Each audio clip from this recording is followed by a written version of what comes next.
Got early for the drive because we have a leopard that is literally about to pounce. I don't even know what it is yet. We came across, well, around the corner, and boom, there was a leopard. I presume Kunyuma, I don't know, look at the beautiful light just catching his face there. Amazing camouflage. If you didn't know there's a leopard, you wouldn't see it. Just his face, and guys, he's going to pounce now. We are in a leopard hunt. So welcome to the Sabi Sands Game Reserve with WildEarth, and welcome to this afternoon's live safari. You never know what is going to happen next. I don't think there's a better illustration of that point than what we're looking at right now.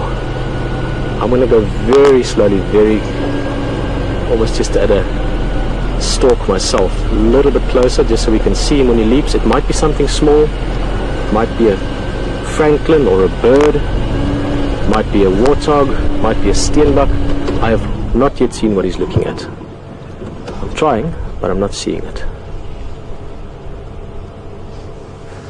Wow. This is what people dream about and imagine when they're heading out on safari. It's the surprise of the moment, the excitement of the stalk. Oh, there he's going. Okay, he's settling down now. He's just sort of put his backside down and he's waiting now, but he's still looking. You can ask any good wildlife photographer, what's the most important attribute? And I would imagine almost all of them would certainly mention, if not first, at least second, but I think first all of them would say patience. And that's for someone that has to take a photograph. Imagine patience was your number one attribute to survive. So this leopard has got all day to stalk whatever he's hunting. I really thought it was going to go, so unless something has moved a bit, I'm going to go a little bit forward, just enough that I can see past these bushes on my right. Guys, we'll get to introductions and things just now. Oh guys, there we go. I'm going to sit just here. Andrew, while we're looking at this, guys, Andrew's with me this afternoon in the vehicle. Andrew, nice to be with you. Nice to start with such an amazing surprise. Just there, we've got two impalas. You might not even see them. They're just inside the bushes. There about. Here you can see. Now, that's still far away. We're looking at about 30 yards, give or take a few.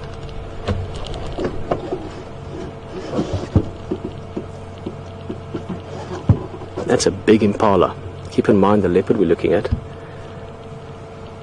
is a young male, but just a few days ago he caught a Nyala bull, an adult Nyala bull, which would be about the same weight, in fact actually a bit bigger than the impala, and the horns are as dangerous, if not more dangerous. So this leopard is well versed in catching big dangerous prey, so impala certainly within his physical reach or his ability of hunting. It's now just whether he can get close enough.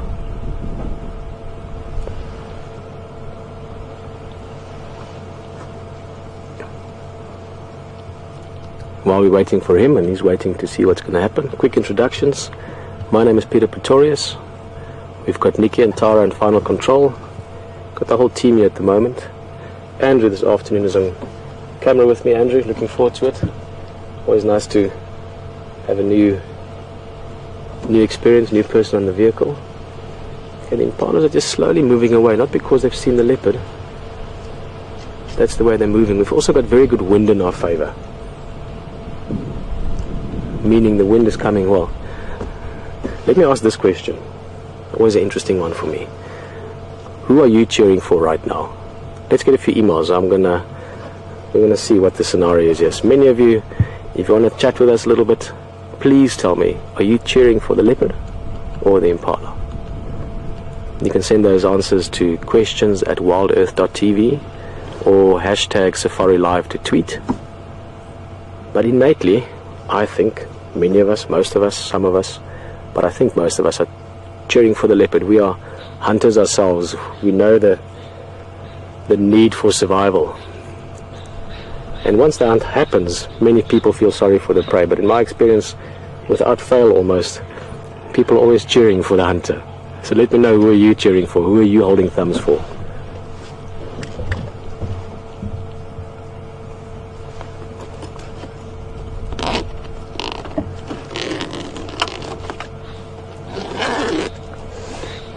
We're going to try and see this leopard as well as we can. Those of you that know these leopards well, please help me get an ID. My gut feeling was Kunuma, just because of where we are and the spot pattern. I thought quarantine is always a bit darker, but I haven't even seen quarantine yet. I've only seen Kunuma briefly, or well, one drive. So if any of you can get some facial spots, recognition marks.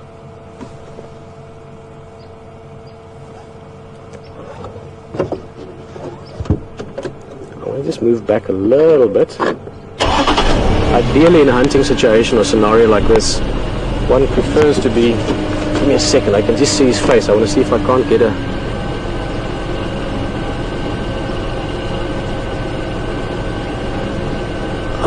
Very difficult to see.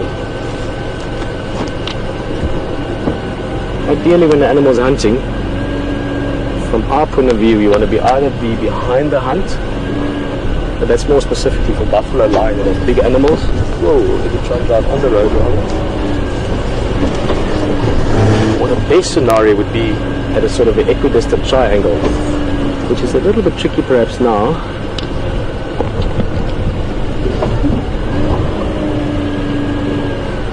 Mind being there, but you can see with a lot of bush. If you look at to our right, I'll try and show that impala again. There's a young one coming through, a young male, just through the brush there. If you look right in sort of that area, difficult to see them, but you can see the movement.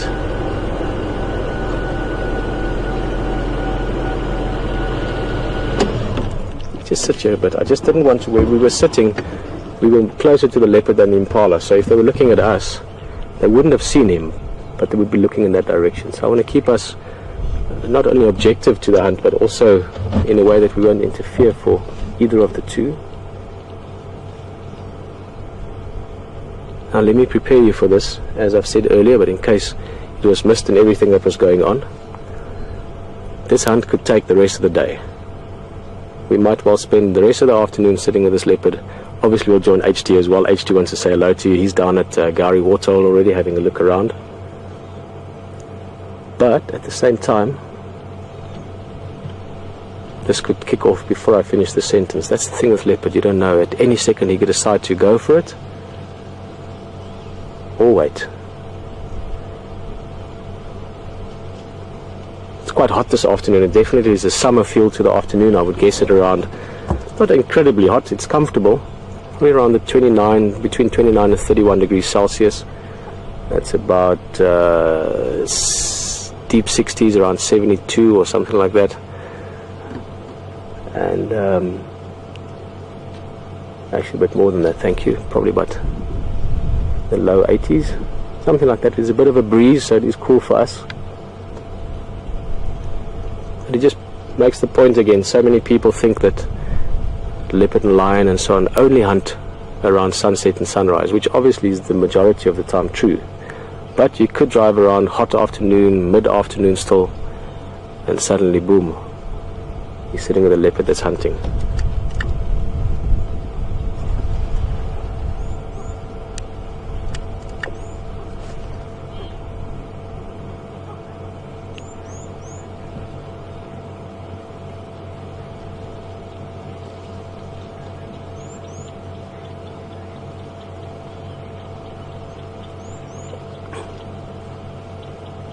Guys, thank you very much for the IDs that have came through.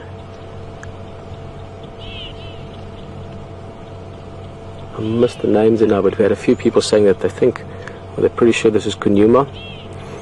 I'll just introduce some of you on the drive to each other. Again, many of us are from all over the world experiencing this moment together. But, oh, did I say Kunuma? Sorry, my mind is still thinking it's quarantine. Thanks, Nikki. Guys think that this is quarantine, and I would have to agree with you. Until we can see him really clearly, we'll have another look, but I do agree with you. Keep in mind, as I was saying, just introduce some of you on the vehicle to each other. Perhaps this is your first drive, your second drive, or maybe you've just joined us a few minutes ago. In that case, we are watching a leopard that is busy hunting some impala if you've just joined us. But many of the guys in the vehicle, many of you have been coming and driving with us for many years, hundreds of drives, thousands of drives, and therefore it's great to have people on this vehicle that know some of these leopards better than I do. They've seen them more often. So it's always nice to know that you've got many experts on the vehicle. You can hear the impala. You can also hear a beautiful pearl-spotted owl. We actually saw them yesterday very nicely. Small owl, hunt other little birds. That's that whistle you could hear.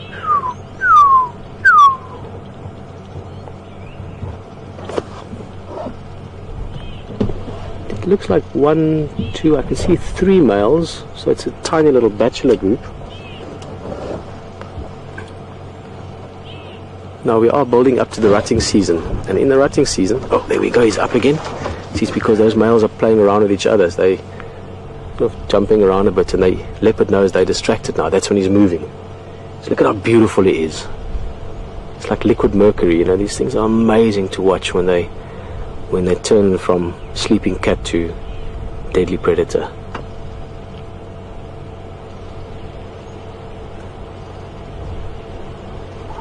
I don't think I can stress the point enough. Every time we see a leopard like this so intimately, how lucky we are. There's not many places in the world where you can experience leopard on this level. I'm going to move a little bit. Just enough that we can follow him if he does go for it.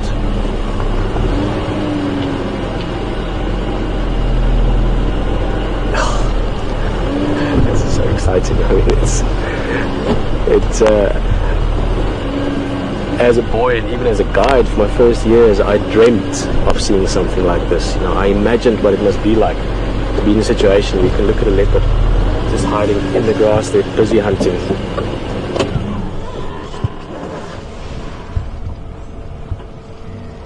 Just there he is. Lost him for a sec. That's his face.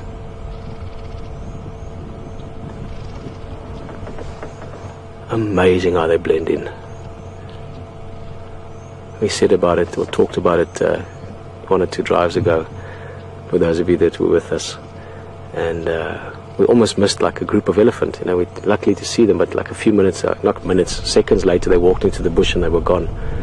And we said, you know, how optimistic are us wildlife fanatics or us wildlife fans? You know, we go driving around, you can miss an elephant by a second or 2, and yet we imagine that we could find a leopard. So that's when it happens like this, that you just realize the magic of it again. Oh, look at that. It's flowing through the undergrowth. 100% in tune with everything. The wind, the sound, what the impala are up to.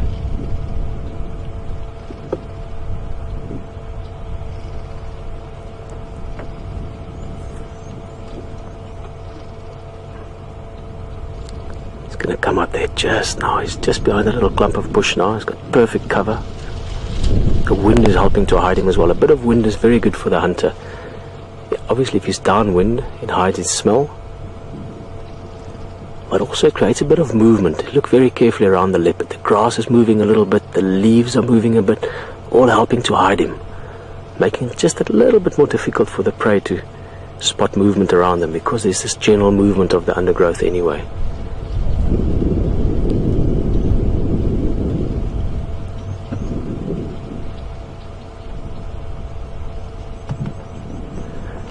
I want to just share a small story with you.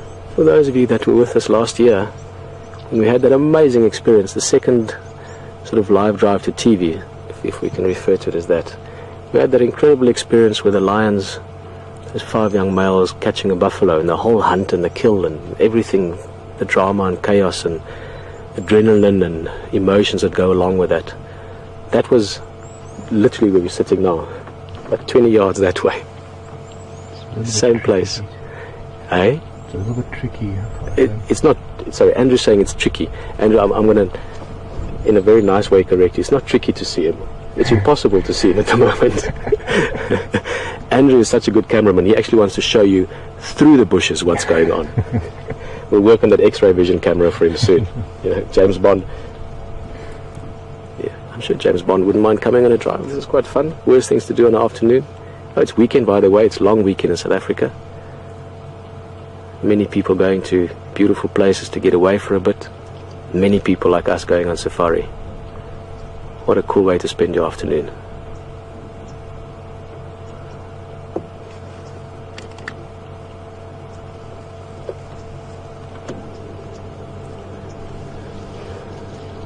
Yeah, no, I thought that would be the case. I mean, innately, that's what we do. That's what's in us. Now, we are, make no mistake, we are predators. We survived as a species for very long by hunting. And just getting all the feedback. Many of you saying that, you know, go Q, go leopard. There he's moving again. Slight movement, very difficult to see. A little bit just there, I think. Yeah, there he is. That's his body. There you go. But yes, I think pretty much unanimous, massive support for the leopard at the moment. Honestly, if we are going to see the hunt, if we are going to experience it, it is an amazing experience. It is sort of the visceral, you know, reality of survival in the wild. And I know there's always mixed emotions when it happens. I promise you, you will feel like you've been through an emotional experience afterwards. And you know, even though we're all cheering for the leopard now, even then, it is an amazing experience to go through the whole elation of the hunt to the emotion that follows, and the elation again afterwards. I'm going to try and share it through with you, or experience it with you. As I say, we can't guarantee it, but this is certainly as close as one can ever get to a leopard hunt, other than actually seeing it happen, because we are on the brink of a successful hunt. He's been patient. This leopard is now at an age where he's mature enough to actually have left his mother already. She's just still tolerating them in her territory, so by her good graces they're sticking around, but they are fully independent, fully capable hunting males, not dominant yet amongst other male leopard. They're still too young. And this guy has learned his lessons by now. He's learned the value of patience. He's not going to ruin this hunt by sort of prematurely going for the impala or becoming impatient. He's going to wait for it. Totally lost visual of the impalas now. I must say, if we didn't know there's a leopard there, I mean, if we didn't know that there is one sitting there and you can see the movement now and again, people would think we're crazy. We're looking at a bit of random bush. And let's move a little bit. So we'll see if we can't keep an eye on the impalas.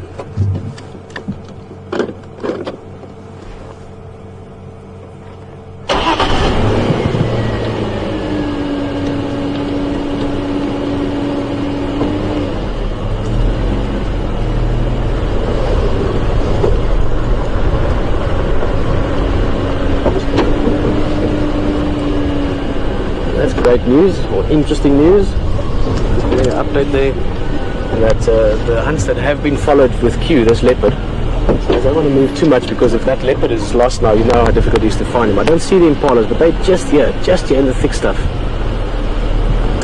Most of the hunters that have been seen on the drives, and that's again the benefit of so many of you on the drive that are well experienced in this, have seen many of these animals do their thing.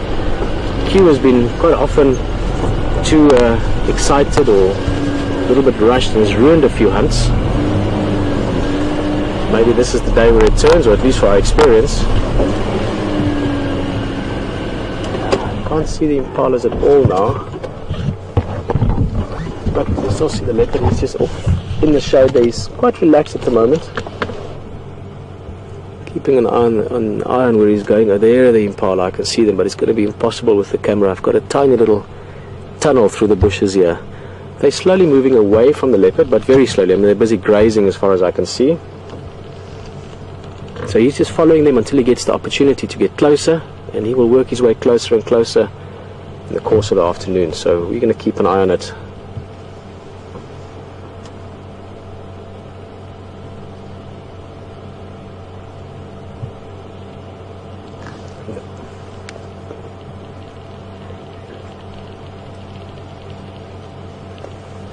You guys, so basically you can just see a flick of the tail there. So the impalas are just there. So let me just give you a sort of a overview. The leopard is lying flat down. If he moves, I'll get you there before he's even moved more than a step. But so basically, we're sitting with a lot of thick bush around us. So that's, I would say, I would have to put that in the favor of the leopard. So that's up for him.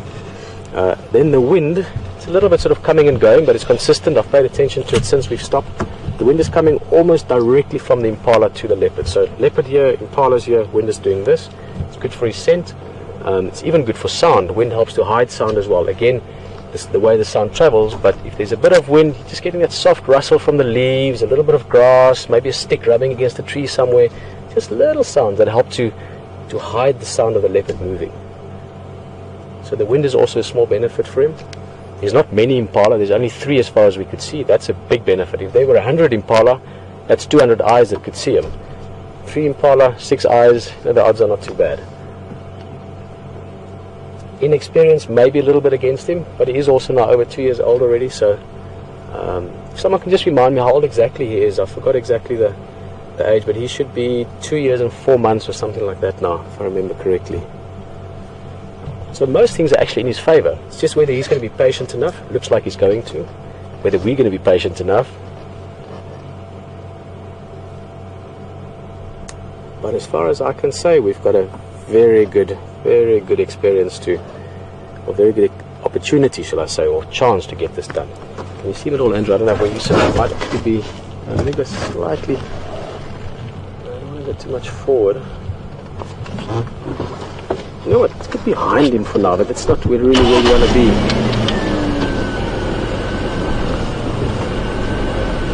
You just can't go far away because it's so having sort of measured up all the pros and cons, all in all, this would be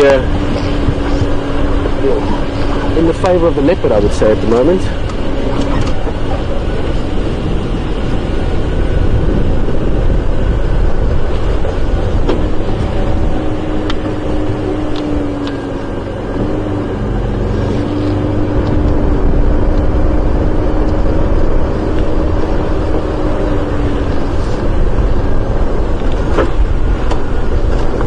For those of you that have just joined us, we're just busy moving here and I'm in 2 minds. Let me just show you quickly. There's the impala, and if what I'm saying now doesn't make sense, I'll explain it just now. That impala at the moment is one of 3 bachelor males having a bit of a feed around here. 1, 2, 3, okay, there I'm counting 4 now, so 4 bachelor males, a very small group, and only about 35-40 yards in the direction that impala is facing. There's a young male leopard. We believe it's a leopard called Q, busy stalking them. And we were very lucky. We've been, what's the time now? 18 minutes ago, a couple of minutes more, 20 odd minutes ago. We were driving along, just getting ready for the drive, and boom, we found the leopard in the road. And we could see from his position, the way he was standing, the way he was looking and moving, that he was busy hunting. We didn't even know what. It took us a few minutes to find the impala ourselves. Now, ideally, I wouldn't mind sitting over there, but in a situation where I could keep at least a bit of an eye on him. But leopards are just so well camouflaged that in habitats like this, thick bush like this, we might lose him too easily. So we're going to stick a little bit closer to him. We'll try and show him to you as well. There, just a little, just through there, you should get a tiny view. Got him there, Andrew? Should be just there somewhere now. Yeah, there we go. Look at that. Camouflage at its absolute apex, or at its best.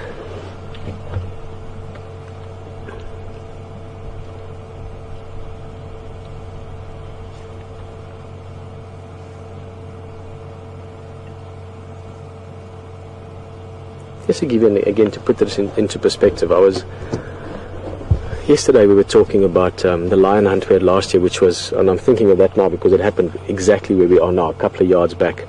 And at the time I said, you know, that some people do this for 10, 15 years. I know literally guides that have worked in this area for 15 years and have never seen a buffalo kill.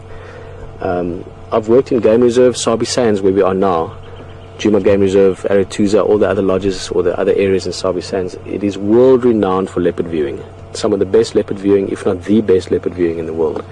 I've worked in other game reserves, amazing game reserves, beautiful places, where you can go 3 or 4 months without seeing a leopard. And then if you see it, it's off in the distance up on a mountain, not intimate and personal like this.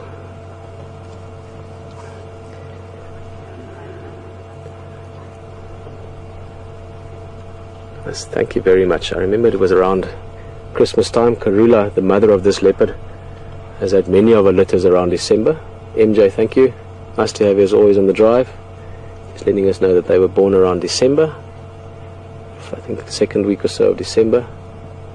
So these leopards are 2 years, 5 months give or take, old. So at an age where normally they would actually be independent 100% from the mother, which these guys pretty much are. I know they were seen together not so long ago still, but they are operating independent of mum and independent of each other, but they are still within the territory, within the range that Karula operates in. So they are slightly protected by that aspect, and they are still obviously tolerated by Mvula, which is by all knowledge their father. Keeping in mind that male leopards have got large territories. They've got areas that might encompass 5, 6, 7, 8, 9 female territories. So he only comes through here every so often, so he wouldn't necessarily bump into them.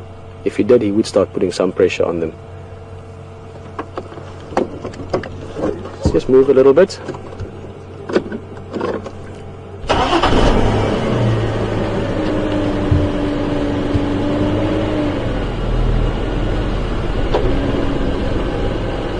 Guys, for now he's not doing much. I can just see him through there. He's pretty much just waiting, which is probably the wisest thing he can do now. Waiting for a perfect opportunity, maybe a termite mound, maybe just something that he could use as cover to get himself closer. For him to have a very good chance of hunting these impalas successfully, he would need to get within 10 yards would be great, but he would need to get 20 yards or less from the impala. So he's still got a bit of work ahead of him. He's got lots of patience for it. We're going to keep a very, very close eye on him. If anything happens, we'll have you back here in the blink of an eye. But for now, you're going to go to Hayden. He wants to say hello. I know HT must be excited about this as well. It is one thing that we both enjoy almost as much as being there ourselves, is knowing that, that the other guy is showing you something as well. But say hello to him, and we'll get you back here as soon as anything happens here.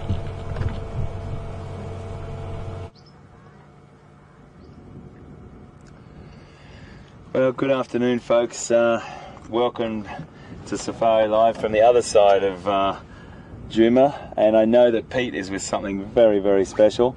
It just goes to show you that anything can happen. My name's Hayden Turner, and I've got Bryan Joubert, who I haven't worked with. Big man, great to see you, buddy. Bryan is with me on camera today. Bryan and I haven't been on the vehicle together for about 6 months, so it's great to be traveling with Bryan as well. We mix the camera and the teams up so we can cope with all different situations. Just if someone got ill or something like that, it's really great to know how each other's styles work. So welcome to Safari Live. I'm just sitting at this water point. There were some elephants that was supposed to be coming down, but we're going to be able to cross to Pete if anything seriously exciting goes. So we're going to cross back to Pete. I think something really exciting is happening. Guys, welcome back. Sorry to interrupt HT like that, but we do have a leopard that's stalking. Keep him updated as well, please. I know he's just excited as we are. Guys, just there he's going to pop out. There we go. He's moving a bit. This is not the pounce yet. This is not the go yet. But as I said, with leopard, even more so than with other predators. Look at how beautiful that is. Wow. No matter how many times you see these cats, they always just enchant me when I see them, especially when they move. They're just so beautiful when they move. Yeah, this could go into a hunt any second. You see they're circling around. To keep up with him could be tricky, to say the least, especially since we don't want to interfere with either him or the impala beyond just being here. I've lost visual of them as well now. That's obviously why he's moving. They've moved a bit. There we go.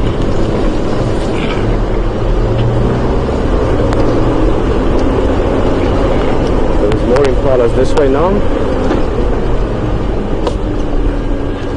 Okay, we know where they are. Okay, so they've moved quite a bit. They've moved about 40 or 50 yards from where they were a few minutes back. Let me just try and see if we can keep an eye on him.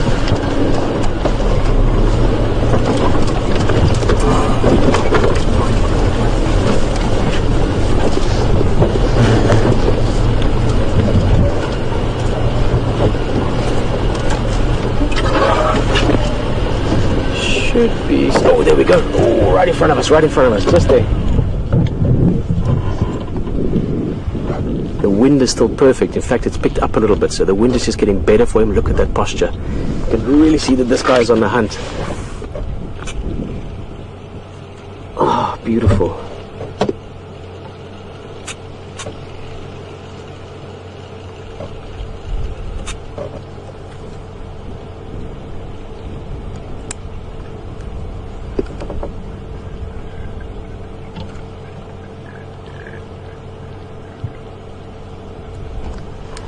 Just hear that sort of gurgling sound there from the impalas. They playing around with each other because it's the rutting season coming up, so they are distracted a bit more than they would normally be as well. So this is also his benefit, except now they're running off again.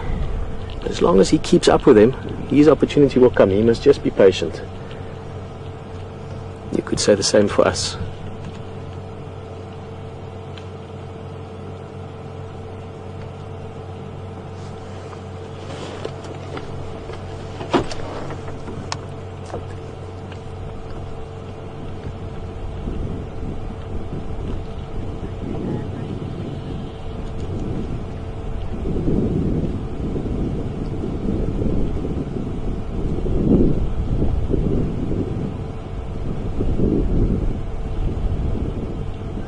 You can feel the sort of calm tension, if you want, the subdued excitement.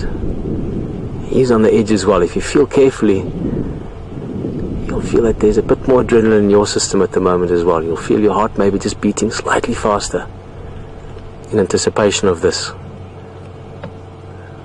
And it's the same for them. They have to learn to get more patient with it. Oh, there's a beautiful facial view. Can reconfirm the ID, but this does look like you to me. Kunyuma's got more sort of slanted almond shaped eyes.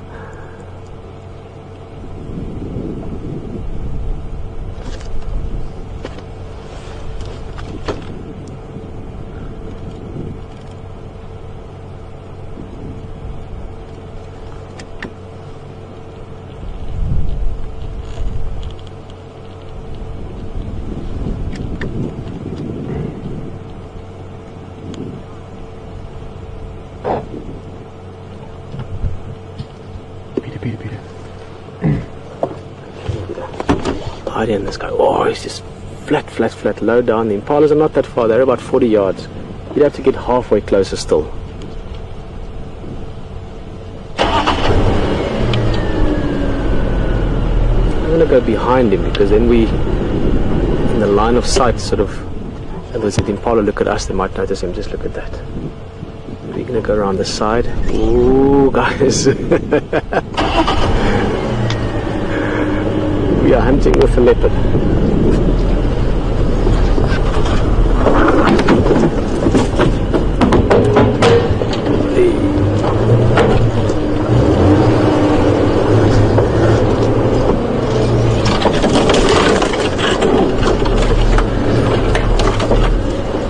Keep in mind, the bit of sound we make won't influence either of the two species as long as we're not in line with either of their sort of viewing direction, if that makes sense.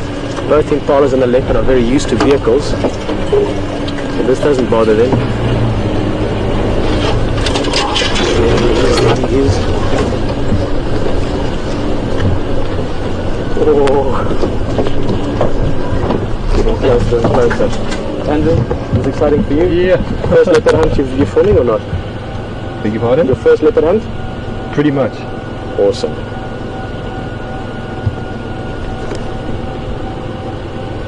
Oh, these impalas are close now. He's not yet, but he's getting very close to striking range. They know of nothing. They're busy grazing. There's a bit of play between them.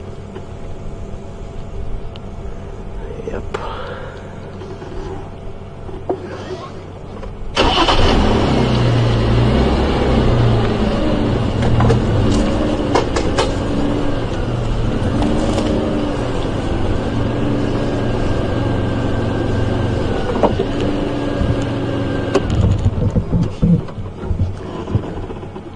We're pretty much just getting more into the thick of it ourselves. We're getting closer to the impala, and I've now noticed that what we saw in the beginning was sort of the periphery of the group. It looks like at least 10 or 15 individuals, all males, a bachelor group, a bit of rutting competing between them going on, so they distracted slightly, busy grazing and feeding as well. And this leopard has just kept up to them, and he was keeping up earlier. Now he's actually gained some ground, partly because the herd of impala have spread out a little bit again. So difficult to show all of them because we are in thick bush, but this is perfect hunting habitat for leopard.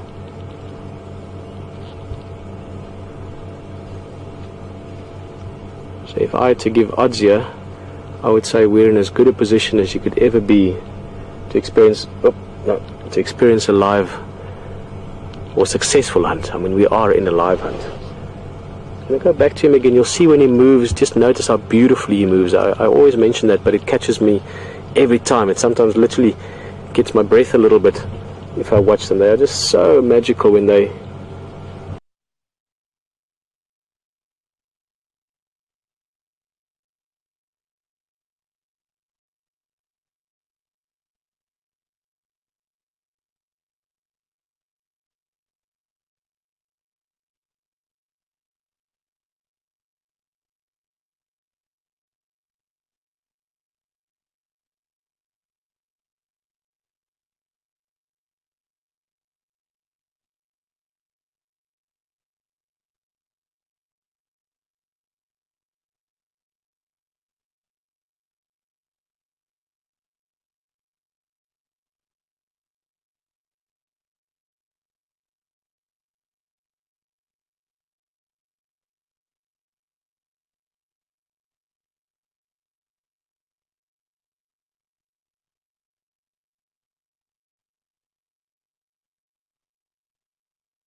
to let them know what's going on here.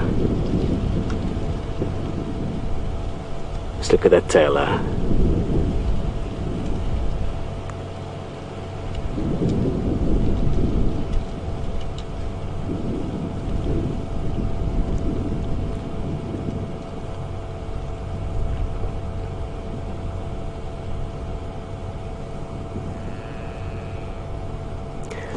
I'm going to just go around a little bit. He's consistently looking in the same direction now, so I'm sure that those impala once again must have moved around. So let's try and get ourselves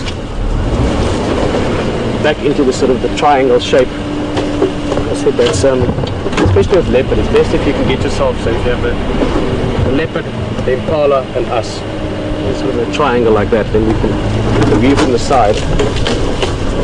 With lions sometimes, you know, you end up behind them because the crowd of lions moving through the bush, all you can do is keeping up. Wild dogs even more so. Leopard is a very sort of subtle, secretive hunt. You have to adjust your behavior from our side to that as well. Amazing though, huh? Good guest. Just talking about all the hunting at the moment, all the different predators in the area, all the apex predators, wild dogs, hyenas, lion, leopard. So much almost interaction between them sometimes because they're all going for similar prey. Just yesterday we talked about it, where we're sitting. Perfect example again. Exciting example. Oh, there's the impalas. They've moved a bit. Try and get us into a reasonable position.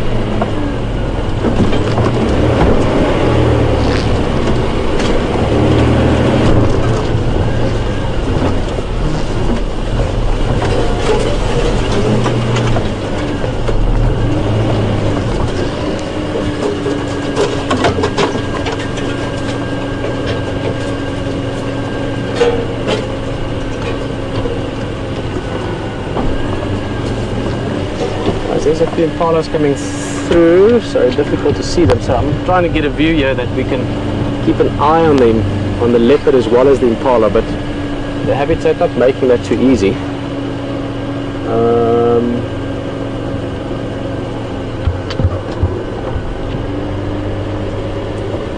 going to have to go around, I think. Let's try and get ourselves on that side. That might be helpful.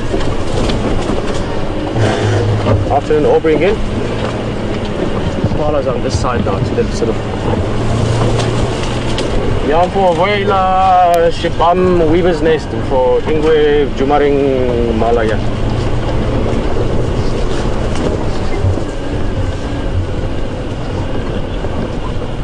Just come up Philemon's Catland past Shibam Junction. Sorry, not Weaver's Nest, Shibam Philemon's Catland Junction. We come up Philemon's Catland. Try and go around them. We don't want to bother them here, so I'm going to try and just go around so that we can get on that side of them. Sorry guys. Quietly come past.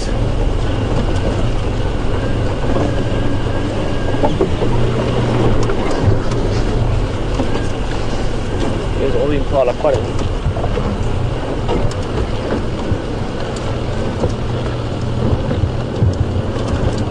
like about 15, 20 of them now that I'm seeing the whole herd. You can see them off to our left here.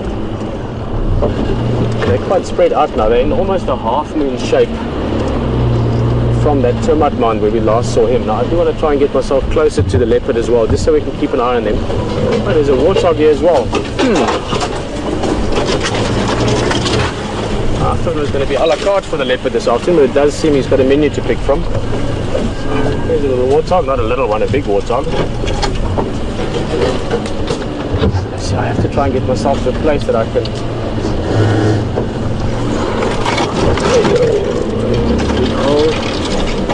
Yes, even if you just get a tiniest little glimpse of the leopard, just to get an idea of where he is. I think we're almost where we can stop, but just have to get my idea of where he's sitting.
I just want to see if the leopard is still here. I mean, he might have moved now. That's the tricky thing with being here alone.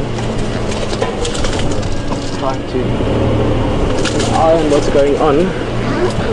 He should be just here unless he's moved, which obviously is possible.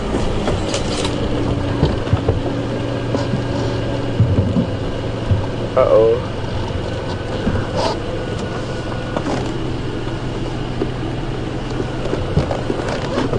As the leopard has moved. So much going on here, and we try to get around just to get to a better view that we could get an overview of what's going on. The leopard could be anywhere at the moment. We're going to try and find him. Obviously staying close to the prey would also help. But he's definitely moved from where we left him a few minutes ago.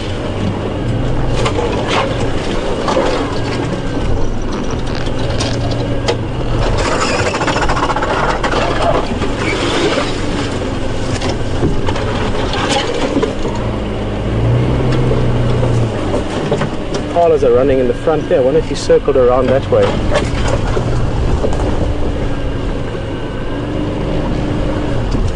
Not running as in they've seen him, just running as in if they've seen something. Oh, there we go, there we go. Let's just sit right here. Perfect. We're in a triangle now from them. Which is the second.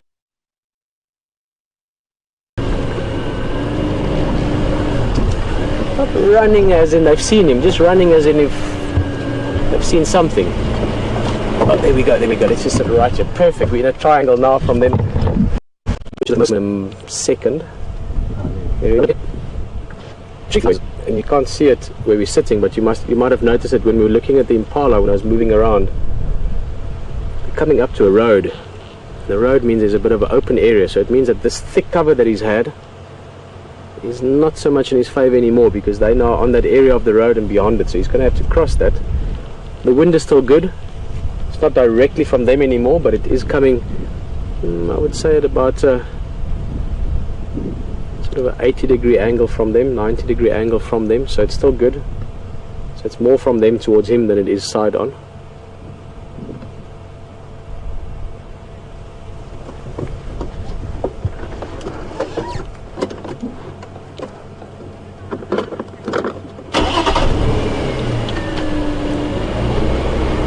Let's take an idea of what some of you are thinking at the moment. Do you think he's going to be successful? Do you think patience? Do you think we've been patient? It's been 45 minutes. Keep in mind, a leopard can easily take half a day. It can take 5 hours, 6 hours to get into the hunt. You can send questions or even just comments or thoughts through to us. Hashtag Safari Live if you want to tweet it, or questions at WildEarth for email.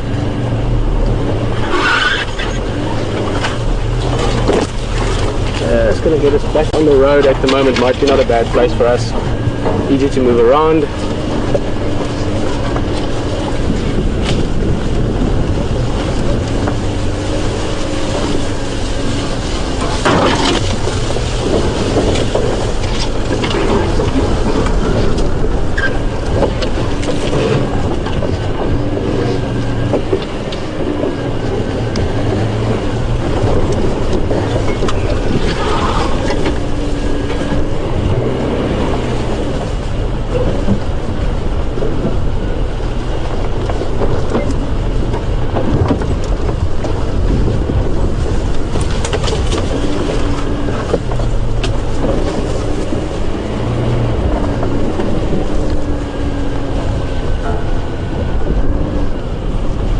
Good afternoon, John. How's it going?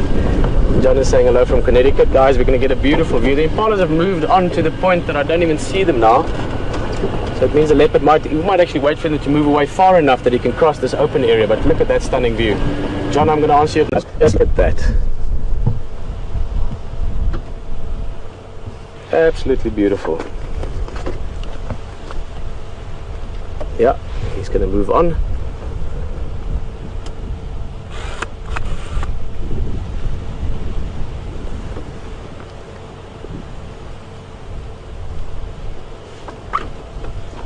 John, you were just asking if from Villa Farm.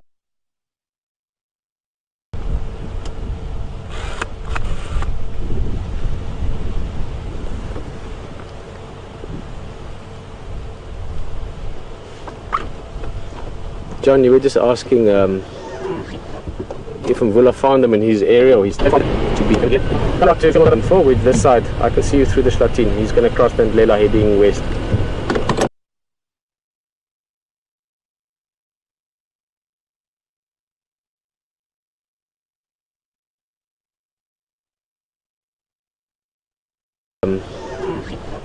If Villa found them in his area, or he's to be not to fill them forward this side. I can see you through the Schlatin. He's going to cross Bendlela heading west. Very much aware.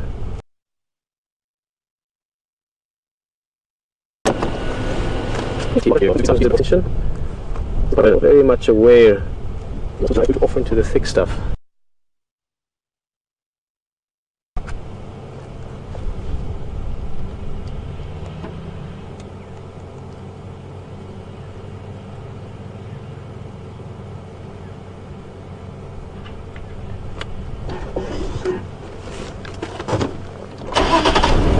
Might climb on that termite mound again, which would be quite cool. Or he might just move along. John, they would have to... It's not a process where the leopard chases them one day and he chases them away and that's it. It's more that he puts pressure on them, so they realize eventually that, listen, there's a male in this area that I would have to avoid. He would be more tolerant with them because he is the father. But keep in mind, if they move off to another area, they might just be in another male leopard's territory again. So they would always be moving around through other males' areas. They just have to avoid them. There's the other game drive from Juma that's joined us. As well. I think they spotted something. Quite often I've seen leopards sometimes where it looks like they're going to strike any second, and the next thing they get up and they walk away. So never really know, but that sort of on the edge of your seat seems to have disappeared for now. It seems like he's just giving it a bit of opportunity to see what happens. How's it going?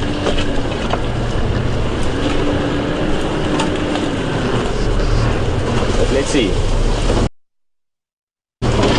And it seems to have disappeared for now. It seems like he's just giving it a bit of opportunity to see what happens.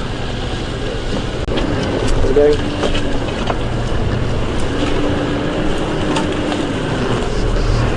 But let's see. Anything can happen. That certainly has been proved. He's gone low again. Right? He's gone low again, there he is. Oh, the impalas are just here. There's the impalas. You see how easy this happens? We didn't even see them. Probably the malas, there's just there to the right, huh? There he is, in front of us.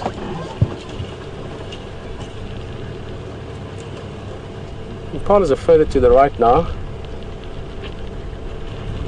I'm not sure, you might also have either just decided against it or maybe decided to. Who knows?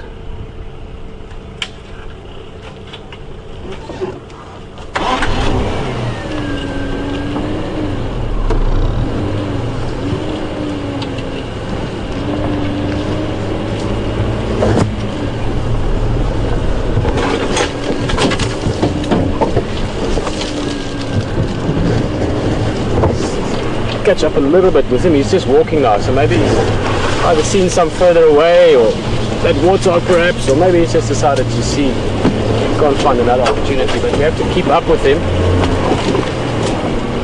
You can use a leopard quite easily in this kind of bush. Amazing though, what an afternoon so far. Wow. Also going to be easier keeping up. If he does just decide to move again now, the fact that we are two vehicles does help a lot.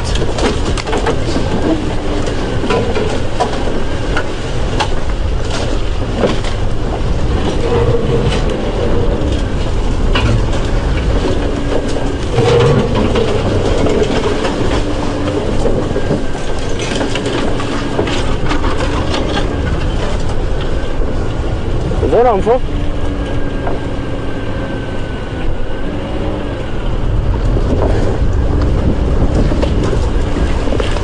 If they've got a visual. I don't see him at the moment at all. I think the tracker on that vehicle there is William. That's the tracker.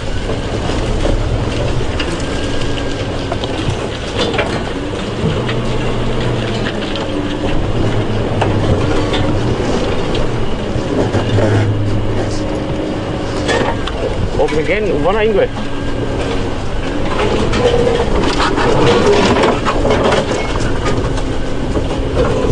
Both lost him. I thought they've got him, but they're also looking. As we must not be too far from him now.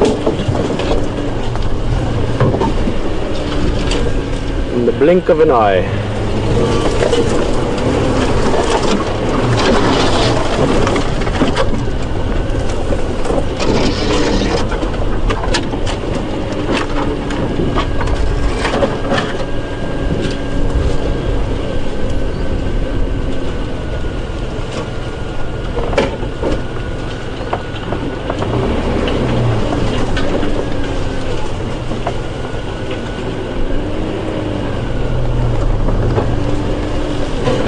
I thought they had him and they thought we had him.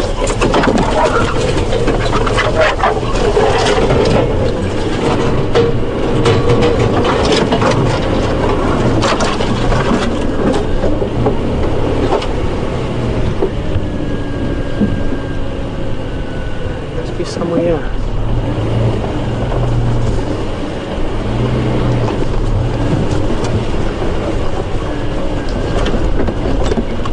Orbs again.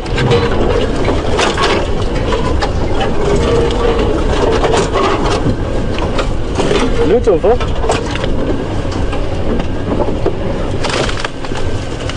Was it the last he saw me was from moving straight away, is going more downhill.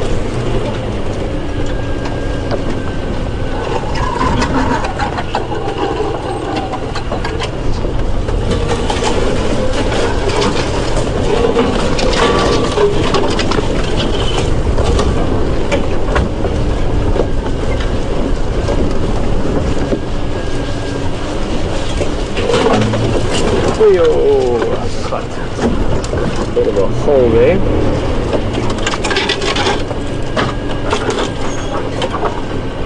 My feeling is that he should be here somewhere, but it's just, we just had a tiny little window there. And he gave us the slip. Not giving us the slip, he's not really concerned about us at all.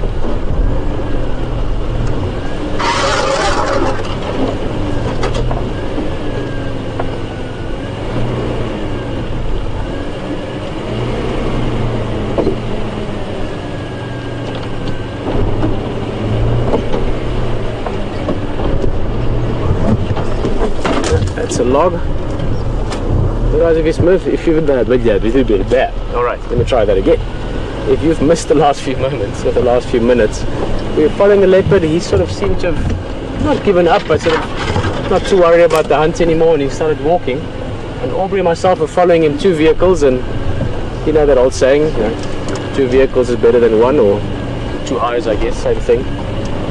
And I think Aubrey thought we had him, and we thought he had him, and the leopard maybe thought he had something else, and he must have just trotted off after something. This specific leopard, Q, does not care about vehicles at all, so it wasn't because he was following him. Just like that, and he's gone. I think we'll find him again, but at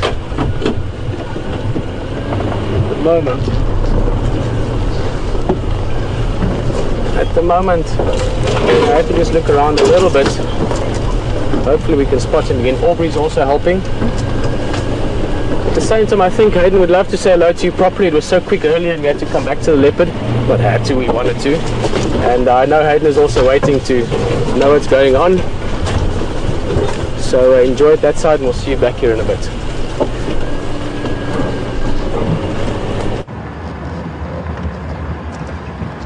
Well, what a fantastic start to the afternoon, hey? Pete with Q. That's so cool. I'm so happy that he's seen him and he's picked him up. And it just goes to show you, folks, all the books tell you about what leopard's most active time is of the day, the cooler times of the day.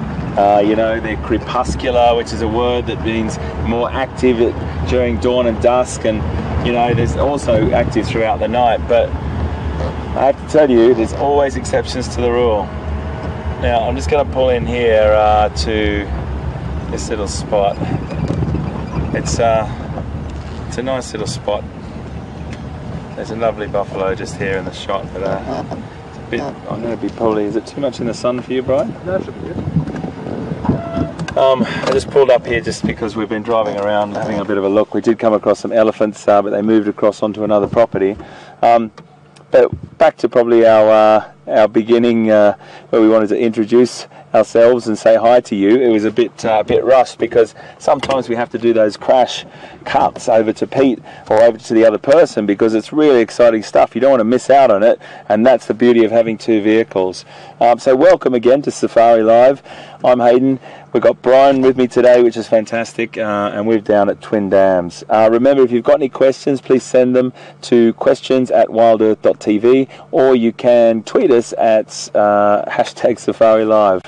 Right, so we've just been driving around. This is a very, very quiet time of the day, but still an interesting time of the day because you'll see buffalo and some birds around the water points, but most of, and I repeat, most of the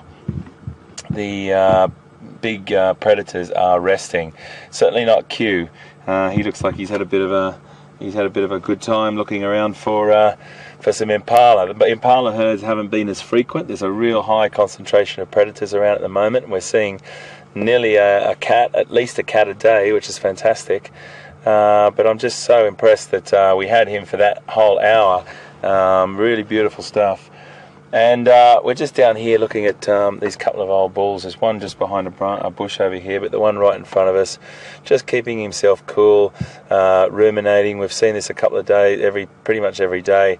I just passed via Teledam, and there's about 15 of them doing exactly the same thing.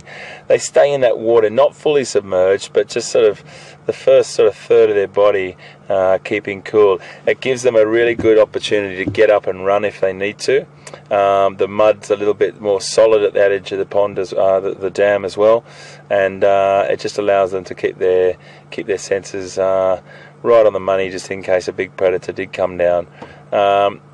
He is just really enjoying that at the moment. Buffalo are an incredibly interesting group of animal species, and it's a bit hard to talk about the interaction between a herd if you're not looking at them, but when there is a big herd around, it's just spectacular to watch the social interaction. They're very, very social animals. There's not a lot of aggression. They're non-territorial, so they don't sort of fight each other for territory. They do fight each other for females, the bulls, but they don't fight for territories. So I look at all those flies. Did you see those fly off there? Goodness me, yeah, I just heard Brian go, Brian is not a lover of flies, nor of any of us really, and they are a bit tricky today. But I really love buffalo, and I find them very interesting. When you see a buffalo herd come down to drink, you will it's quite a spectacular social gathering. And the one lovely thing, one of my special things about buffalo, is that there's a dedicated pathfinder. And what that means is that there's one animal, normally in a herd or a group of clans that have joined together, that will be the dedicated one that will lead them to water, lead them to pasture, and that animal actually dictates the moves. A little bit like a matriarch elephant, I suppose, but they will all follow that animal. They'll follow that pathfinder, and that's the name that's used to describe a buffalo that leads to water or leads to pasture. So I find that really nice. They're a very beautifully designed animal. They've got massive cheek teeth and broad incisors. They can grasp loads and loads of grass in each mouthful with a prehensile tongue, not as long as the giraffe, but still prehensile. Just really chilling out there.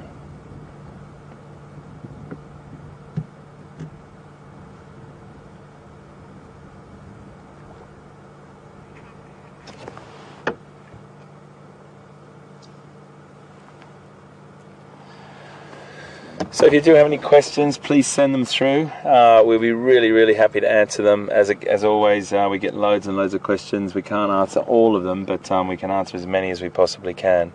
And it's great to talk to you. This is what it's all about, the interaction between you and us, and that's what Wild Safari Lives is all about. There's a bit of an oxpecker that's just landed on his back there, I think. Just want to see which one it is. We've got two species here. The yellow-billed, which are much more rare than the red-billed. That's a red-billed. I don't know how close you can get in there, Brian, but you might be able to see just that little bird right on the nape of his neck there, just working his way through and picking off parasites. They got fantastic modified claws that hang onto the animal's skin and hair. And he's right on the animal's nose now. You can see him there. Fantastic. That's a red-billed oxpecker. Right inside the ear there. Goes and removes those parasites. So there's a bit of a relationship that those birds have with most animals.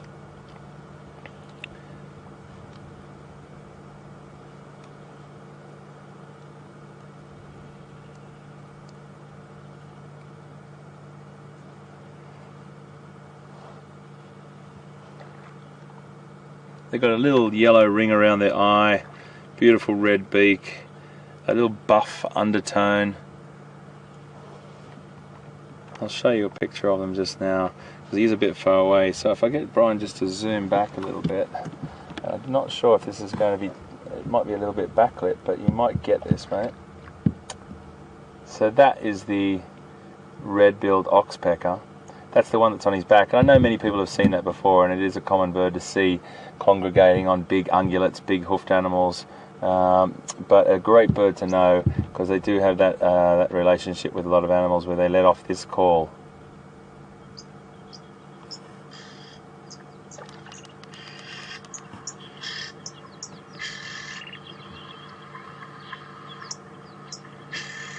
So that high-pitched call.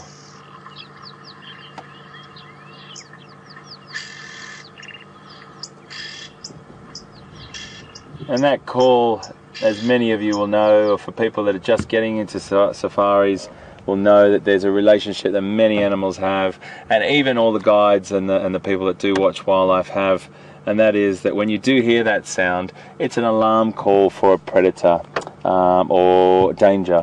So you'll normally hear that sound, and we will sort of alarm ourselves and think, okay, there's something going on over that, and use that part of this bush newspaper, this sort of script that the bush writes for us. And keeping all your senses open, all your different senses, your sense of smell, your sense of sight. I don't think you use your sense of taste that often, but lots of your senses.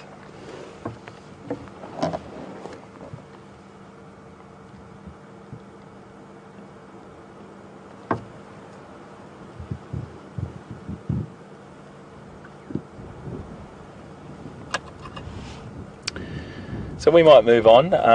Lovely little bird. I know you've got a big list already here. I think when I started this list back in November, we had about 27 birds or something. I think it's about up to 135 now, which is fantastic. So please excuse me if I do go over birds that you've already seen a million times. It's always great to see them and learn a little bit more about them, or maybe you could teach me a thing or two about them. Maybe we'll have a little bit of a bird quiz as well, and I'll just stop at birds and see who the first person is that can recognise the bird. See, we might do that today, Brian. Gee, there's a lot of birds that I don't know. Yeah, birding is one of those things that's a really great pastime to get into. There's a lovely elephant herd just here we're going to come up to. But birding is a great thing that you can just always have in the back of your mind. You've got a little book, or you've got an app on your smartphone or your tablet, and it allows you to look at, still be looking at animals even when there's not a lot of mammals around, because there's birds everywhere. This is quite a popular little spot here for these ellies. They were here yesterday as well. Look at that little one.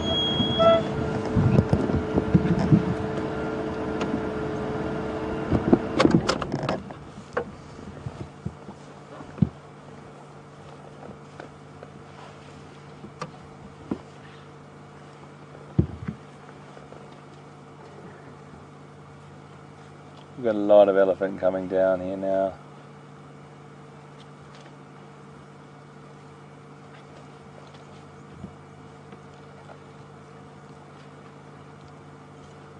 There's no need for me to go any closer to these guys. It's just going to disturb them. Sorry, I'm just rolling here. Want me to move back a bit, or you're okay, mate? No, this is good. Okay.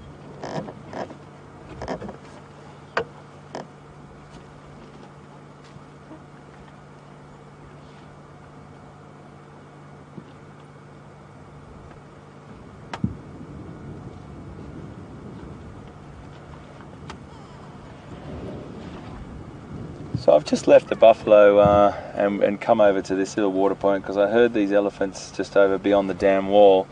The buffalo's still back there. These elephant, I don't think, are going to drink there. They use this area right here as a mud bath, and they love to splash around in it. Beautiful herd. There's a lot of them, and I'm always keen to just watch elephants behave normally. If you've really got a lovely herd, look at that one just lying down, how beautiful in the mud. And I really think it's important just to give them the space.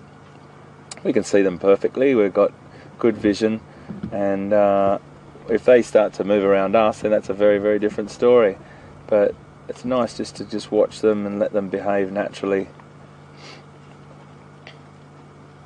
I love what they do. They push their trunk down or push their tusks into the mud and put their head in the mud, and it's got to be fun. It's got to be enjoyable.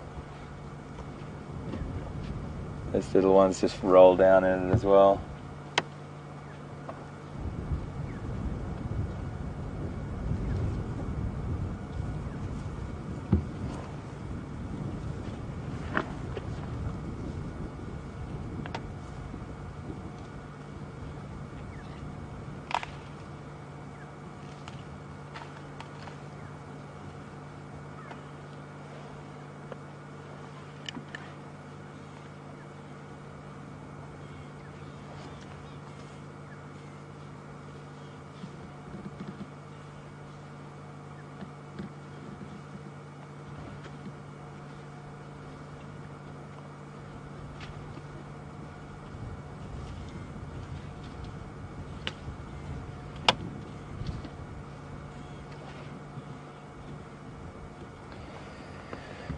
Well, I just got a beautiful question from Kira, who's 7 years old in Missouri. Kira, fantastic to have you watching Safari Live, and welcome to you and whoever you're watching with. So I'm so excited, because this is what it's all about. If we've got people like you watching, matey, all these animals that we're watching can survive for the future. Now, even though when we're watching elephants at the moment, I probably left the buffalo a little bit too quickly to get your question, Kira.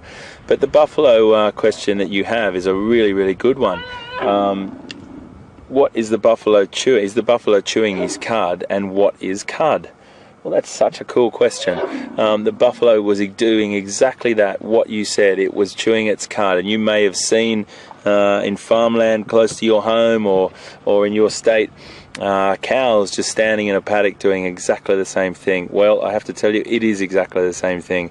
They're chewing their cud, and what that is a little bit, sounds a bit yucky, but they're regurgitating their food, and they regurgitate up a little bit out of their stomach, and what they do is they chew it over again. And that's really efficient. That means they get a lot of goodness out of it, and they get the most out of it. So it's a little bit like eating your food and getting all the nutrition out of it you possibly can. Now they do this, and after they've done it that time, it bypasses that little part of that chamber in their stomach and goes into the next one, and the process goes through. But they've got a 4-chambered stomach, Kira. Do you believe that?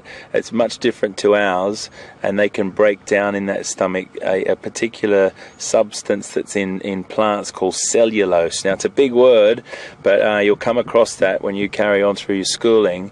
And cellulose is a difficult thing to break down, but those animals, cows and buffalo, they do it really easily, and that's exactly what it was doing. It was chewing its cud, and cud is regurgitated food that's already eaten. So thank you very much, Kira.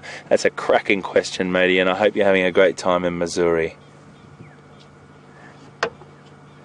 Look at that, isn't that fantastic? They're having so much fun. Having so much fun. That tiny little one is right in the middle.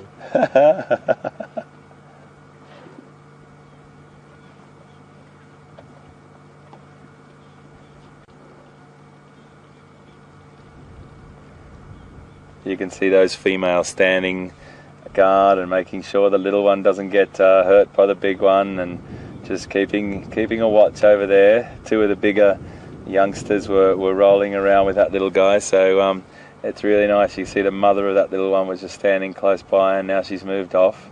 So many similarities between us and them, folks, and that's why I think we're so connected with elephants.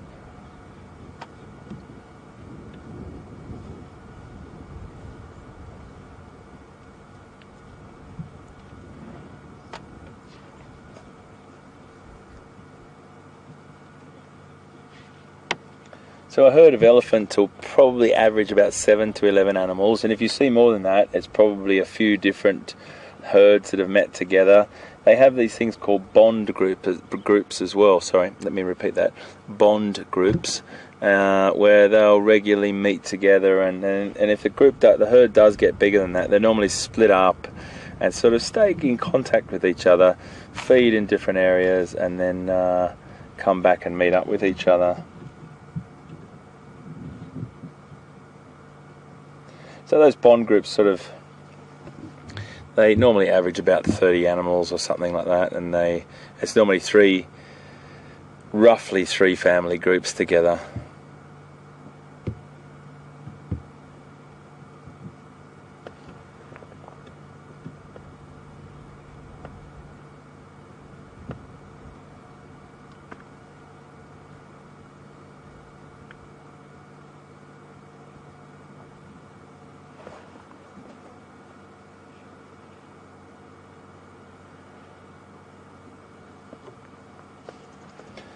We've got a question from Rhonda about how much water can an elephant put in its trunk. It's a question, Rhonda, that I've always had mixed sort of answers from people when I've asked them. We even tried to measure it one day at a zoo that I worked at, and tried to get one of our bull elephants to suck it up and see how much he took out. But he took out a different amount every time, so it was a bit tricky. But in the wild, look, I'm having a guess that when we did it, it was about 10 litres, which is like a bucket, and he was sucking that up no problem.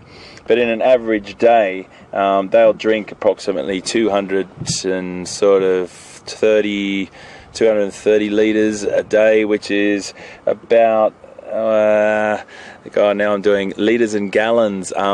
I think that's about sort of 55, 60 gallons, around that sort of amount, and that's what an elephant will consume a day. They really do need to drink on a daily basis, but some animals, particularly ones in Namibia, they will potentially change their behaviour and drink only once every 2 days because water is a lot scarcer.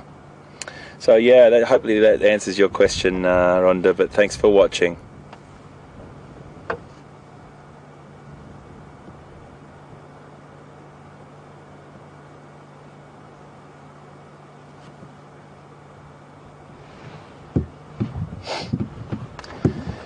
So, I think those guys have gone on their merry way. That was quite beautiful to watch, wasn't it? That was fantastic. Yeah, really nice. Just how they all came down, they all had a mud bath, and they've gone on their merry way. And we haven't changed their behaviour in one bit. I'm telling you, we've just pulled up here. We've probably been about, I would say, 30 or 40 metres, about 120 feet away from them, and not even the slightest difference in their behaviour. So that's what's fantastic about doing it right, making sure you just gauge what the herd's doing. If we would have gotten too close there might have been a little bit of a change in behaviour, but that was their time. That was cool. Excellent. Right, let's go and see what's around the next corner, folks.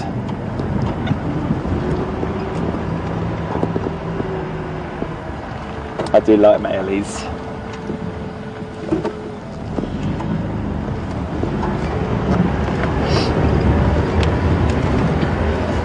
It's a lovely bird. You've seen these before as well. He's got a lovely little morsel in his mouth here right in front of us. It's a southern yellow-billed hornbill, and you've seen them a lot, and I know they're really common, but they're a beautiful bird and they don't often stay still for this long. I'm just trying to figure out what he's got in his mouth there. Let me just have a look through the binoculars, folks. It looks like a click beetle. Is it?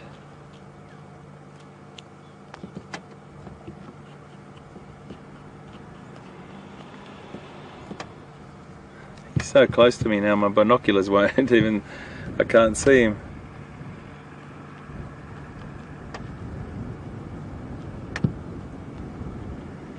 I just can't make out what it is.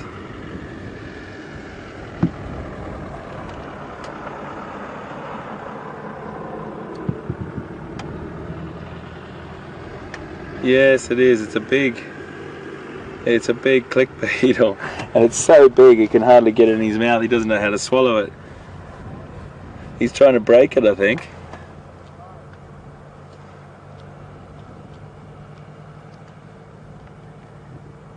Every time he picks it up,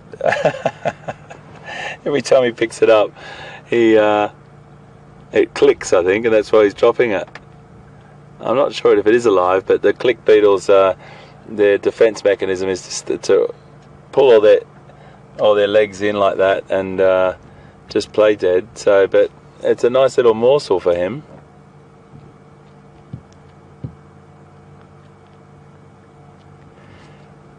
The reason why I wanted to stop is because it is clicking every time he picks it up. He's having a bit of trouble doing this. Did you see that? So it just clicked right out of his beak. He's like saying to himself, what is going on with this thing? It's dead, but oh, here we go. Are we going to do it this time?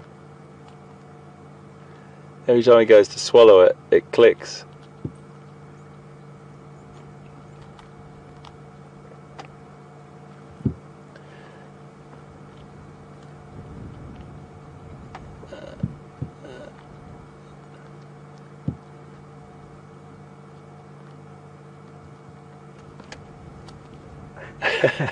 Just did it again.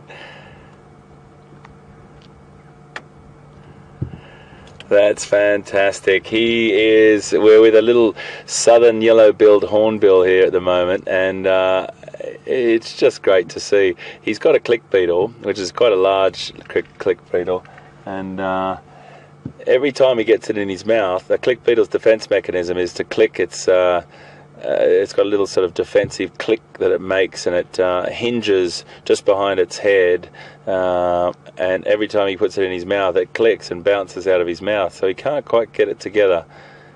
He's going to have it though, I think. He can't figure out which way to put it into his mouth to swallow it. There's a very, very hard, tough exoskeleton on the beetle, and he's doing his utmost. It's just a little bit too hard for him to break.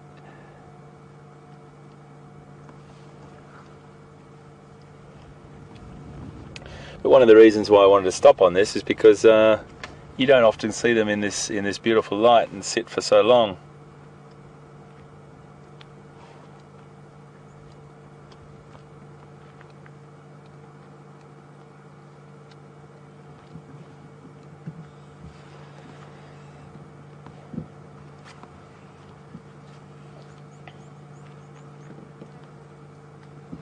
I'm just going to play you the sound of this bird. I'll tell you what, actually I might hold off on that because I don't want him to think that there's another hornbill around. If I do play it, he might get a little bit, he might fly off with it, so I don't want to disturb him. But when he's done, I'll play you the call. You do hear it early in the morning. It's a beautiful sound, another quintessential African sound. But he's having a fine time here, and if it's all right with you, everyone, if you want to tweet in at the moment, what a perfect time to ask for a tweet. If you're okay with me with staying here, folks, let me know. Send us a couple of tweets, and let me know if it's all right to sit here, because I think this is fascinating to watch this bird. I hope he doesn't give up, and he's not flying off with it, so he's quite comfortable with us where we are.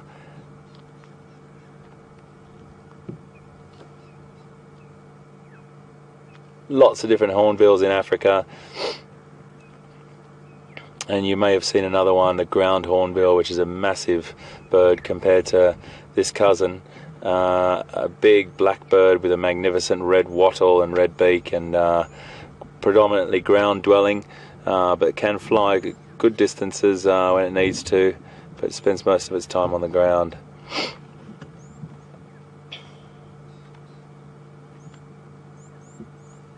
So it just goes to show you that beak, that perfect designed beak, is like, he can manage that. He's trying to crack it. He's trying to, every time he squeezes it, I can hear it crunching a little bit. And I suppose it's like just getting that corn chip that doesn't fit, Brian, in your mouth. He really wants to break it in half, or try and break it up at the moment to get it in.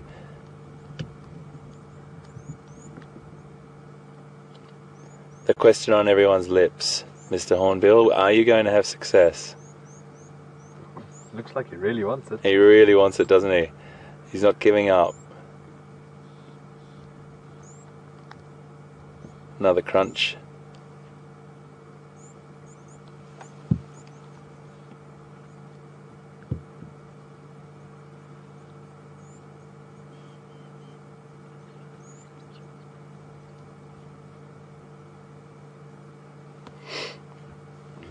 These guys are common residents, you see them everywhere, but it's one of those things, as I said before, if you start to give wildlife and plants a cursory glance, you know, you just miss out on so much. These little guys have a really important role in the ecosystem. They'll also forage through lots of animals' dung and get lots of insects out of that, so they break things up, they fit into the ecosystem and the habitat perfectly.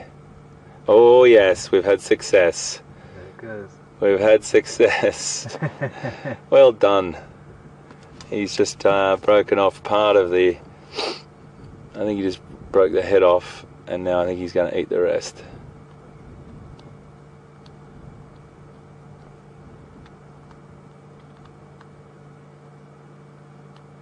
I won't go on with the gory details, but I think that was the, you know, a little bit like chocolates with the soft centre. I think he just had the soft centre first, but anyway, yeah, he's enjoying that, that's for sure.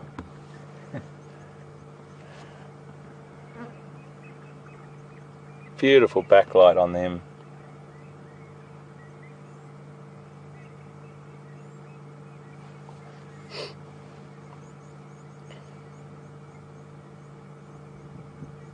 He looks like he's about to fly. No.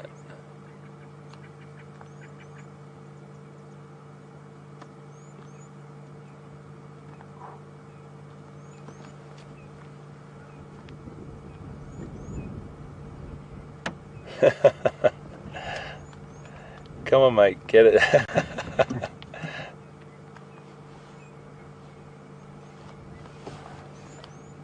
We need to pass you, my friend.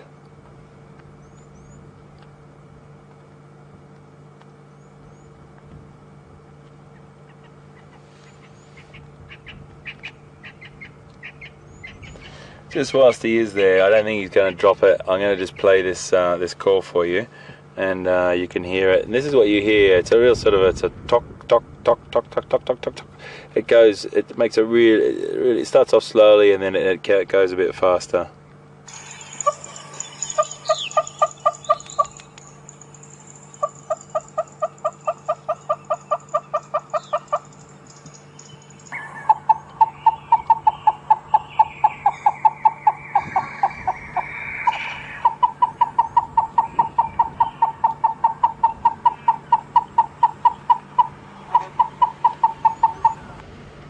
So you hear that sound quite often in the morning as you're driving around. You'll hear that sound, and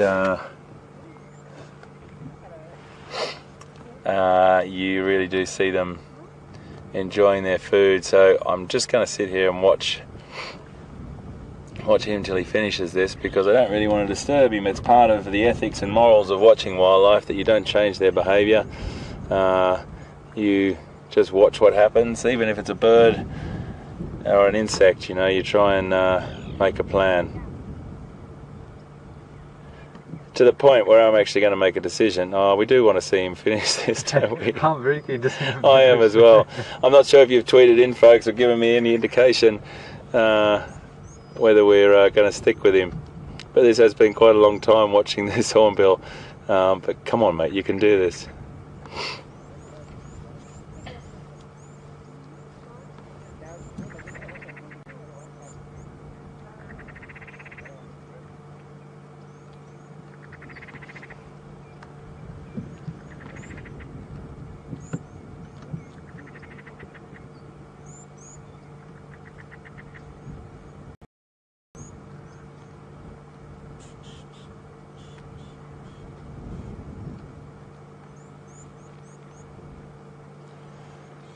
Folks, I've got a question from Manjay, and thank you very, very much for being with us. It's great to have you, and thanks for all your tweets, everyone, and messages to say stick with him, because it is a bit of fun, and you do have to stop and see these small things as well. It's not just all about the big cats and the elephants and everything. So Manjay, your question is he cracking that shell with his beak, and you doing that before he eats it? And what type of beetle is it? Well, that's exactly what he's doing. It's a little bit big for him to get in down his throat, so he's trying to crack it. He's working it and just cracking that shell, and he'll eventually work his way around to it, and he's just flicking bits off it as well. I think it pretty much is dead now, because we did see him get some good bits out of it, but he's trying to swallow it. He's just trying to break it up. I'm just going to try and find a picture of the beetle for you, so if you can just stand by for me, folks.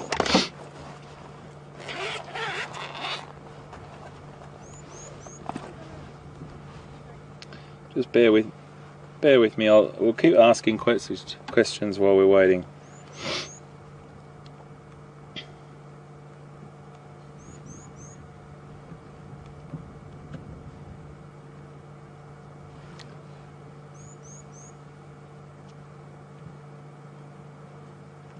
So I've got a question from Diane in New York, and Diane's asking, how can the beetle still click if it's dead? Well, it wasn't dead when it first started, Diane. He was alive, and then what the animal has done has removed part of the exoskeleton on the bottom of the beetle, and he has then started to devour the beetle from the inside first. So a little bit like I was explaining before with that the chocolate with the soft centre, so to speak. And he's eaten the inside of the beetle out, and it's just the carapace now, or the exoskeleton, sorry, that he's going for. But it's just that little bit too big for his body. So I'm just going to try and find a picture of this beetle for you, and Brian can probably just come zoom out a little bit for you. It's a click beetle, and it's a long elongated body here. That's good, Brian. I'll move it over for you and probably keep that in shot, mate, if you want, in the back, and we can watch him. There we go. I'll have to keep it up a bit higher for you.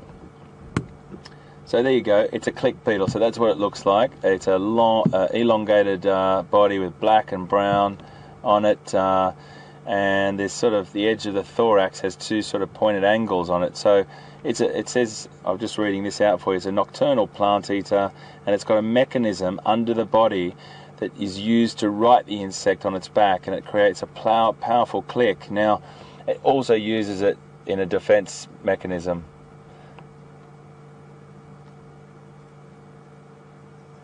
So that's it.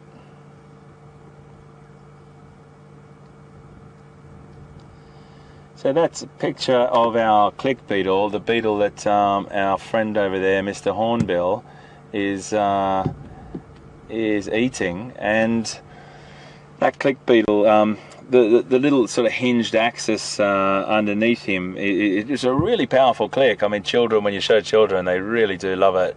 And it's something that he uses to right himself, but he'll use it if a predator picks him up and tosses him, and he uses that click and he falls on his back, he'll use it to get himself on his right side.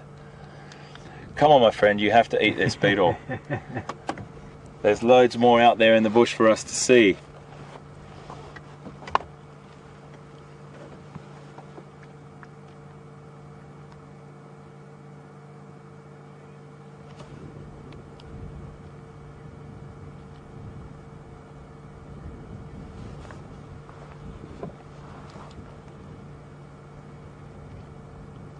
So I just got a question from Terry on Twitter. Welcome, Terry. Fantastic to have you aboard.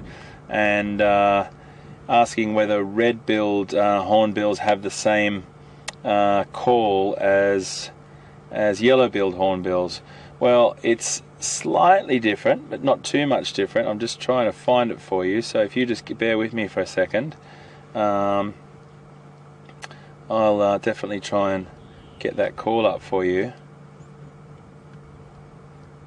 But whilst we're just waiting for me to find that, this is a beautiful, beautiful sighting of this bird, and it's been a bit more fun than like some incredibly rare bird species. We've just fallen into him right now,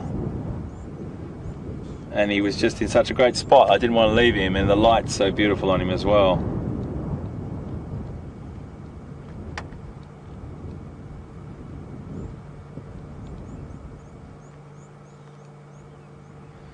Unfortunately, I don't have that call on this app. I do apologise, and I don't have it with me at the moment. But it's slightly different, but not too much different. And if I can get that call for you, I'll try and replay it another time.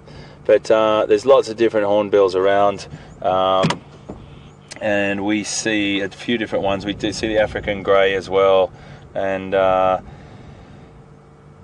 up in the sort of tropical sort of parts of Africa, you see trumpeter hornbills and black and white casqued hornbills, which are massive birds. And the hornbills are a really spectacular species. They really are. But these little guys are such characters. They really just love them. Brian, has this been the longest hornbill sequence you've ever done? The longest. This goes down, folks, as the longest hornbill sequence in WildEarth history. And I'm sure Wild Safari Live is going to put this one out as he's trying to dig in now. Put it out as one of the hottest yellow-billed hornbill sequences known to humankind.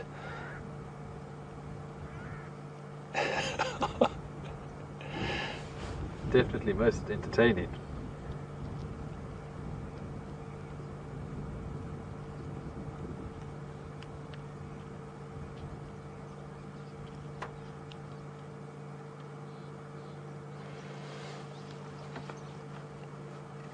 Tom in Seattle and Terry in New York, you're both asking if there'd be nutrition in the beetle's exoskeleton, and there definitely would be, that's for sure. There'd be all different forms of nutrition in that for him, and I don't think he'd be putting as much work into it if it wasn't. And it's also probably a lot of roughage for him as a bird. But I think there's also some tasty morsels still left inside that he can't get out. So he's trying to break the legs off now. Oh, this is the funniest thing. What is it? Pete was with leopard for an hour this morning. We're going to be with a hornbill for an hour this morning, but this afternoon. Sorry. That's fair. That's the great thing. It's all just as important as each other. I'm just thinking about, around the campfire tonight when we're sitting there and you swap the stories and you go, hey, so how was your day? I had a fantastic, incredible encounter with Q.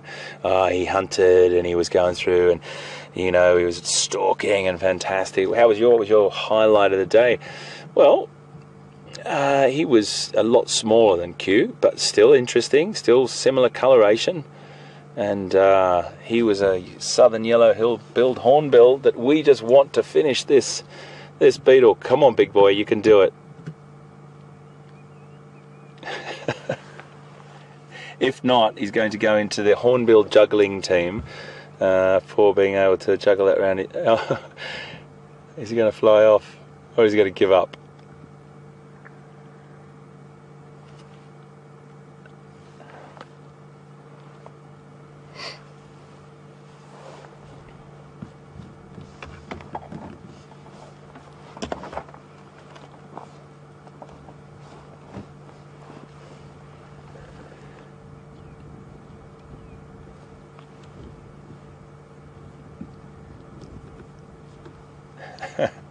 You know what, I think this is a perfect time, folks, for us to go and see if Peter Pretorius can save me here.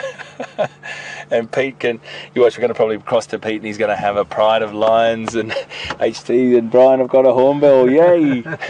I love this bird though, he's fantastic, he's really cool. Anyway, this is a good time to cross to Pete, and I'm sure Pete's got something fantastic to show us, so we'll come back to you just now.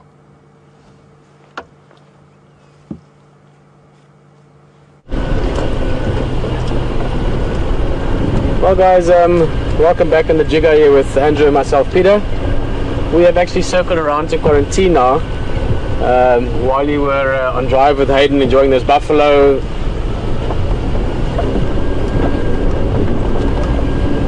Sorry guys, just one of the game drives there, I thought they might have found that leopard. So while you were with Hayden enjoying the buffalo and the ellies, that hornbills are great. I mean, obviously Lion King sort of immortalized the hornbill, but they are very cool birds.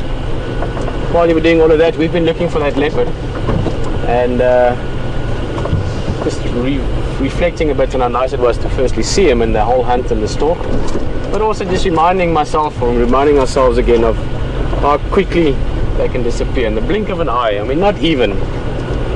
It was in seconds, not minutes, he managed to disappear. Not because he wanted to, that leopard really does not care about us. Just purely he was going somewhere, we lost visual, and when we looked again, it moved somewhere else. And then for every second that you've lost him, the chances of finding that leopard again is just exponentially disappearing. So perhaps now. My feeling is that he was heading in general direction towards quarantine. Q is actually named after quarantine, so that is an area that he hunts in often. So we're going to keep looking around, hopefully find him again, or something else, you never know.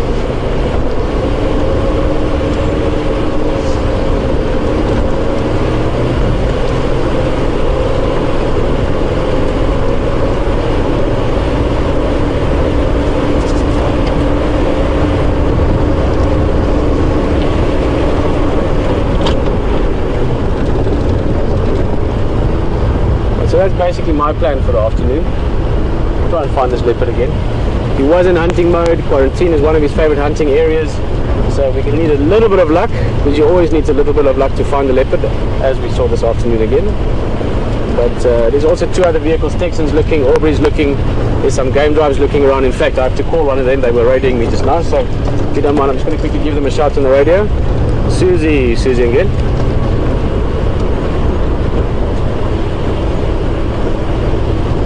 Hey Susie, PD, how's it going?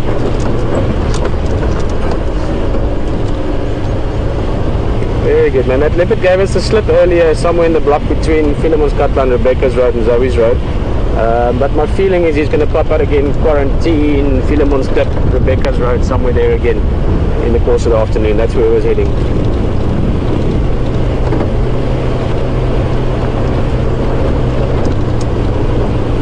Copy. See you a bit later, maybe. They're actually friends of mine.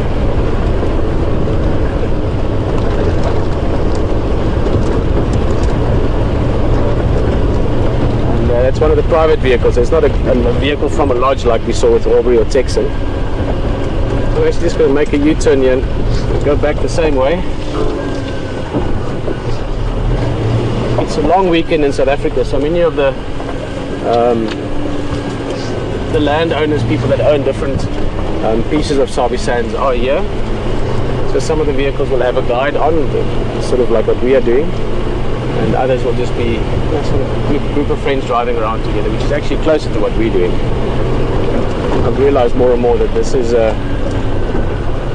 in many ways a traditional game drive with all the great aspects of it, and then it's got additional extras that are greater than normal game drives. I was talking with some guides the other night, and the fact that we have such a positive constant people going along. I honestly don't even think about whoever you are, wherever you are, as someone who is whoever. I think of you guys as friends. Some of you may be new friends, some of you old friends, but I think of you as people that I like to go and drive with, and that's a great feeling, to actually be excited not only about going to drive around in nature and looking around, but to be excited about the prospect of who's going with you. Now that is a big difference to normal lodges, because in lodges sometimes you can have someone great in the vehicle and sometimes someone not so great, someone interested, someone not so interested. And you're gonna have to say hello to these guys. Each one's of these other friends of mine. Just gonna say hello very quickly, guys. I haven't seen some people for a while. Hey, how's it going? How are you? David Powers, nice to meet you. Peter, nice to meet you, man. You're talking on the radio all the way from there. I'm just talking about you. Guys, we are live at the moment, so I'm not going to stick around too long. How long are you here for? For tomorrow? Okay, we'll try and say hello. Wait, are you flying out tomorrow? Yeah. What time? Lunchtime. I'll try and say hello before lunch. Maybe just for a quick coffee or breakfast or something. Where did she go? I feel a bit sort of, can you see I'm blushing?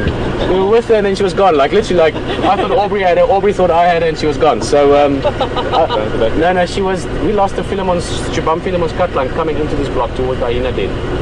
I think the best chance is finding him here again later. But yeah.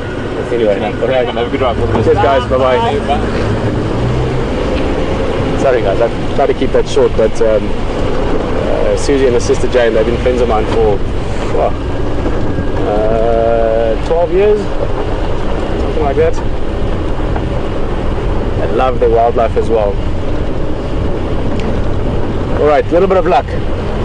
Do this. We want to find the leopard.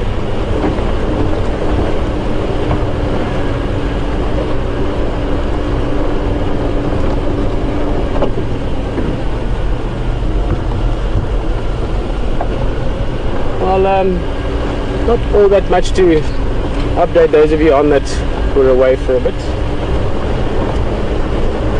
Guys, I'm going to do something here quickly, just so that you know and I know, even though I know you know and vice versa. But we are rehearsing at the moment. Keep in mind we've got two very exciting shows coming up next weekend, the 9th and the 10th. Mother's Day, which is one of the best days of the year for all of the best people every year.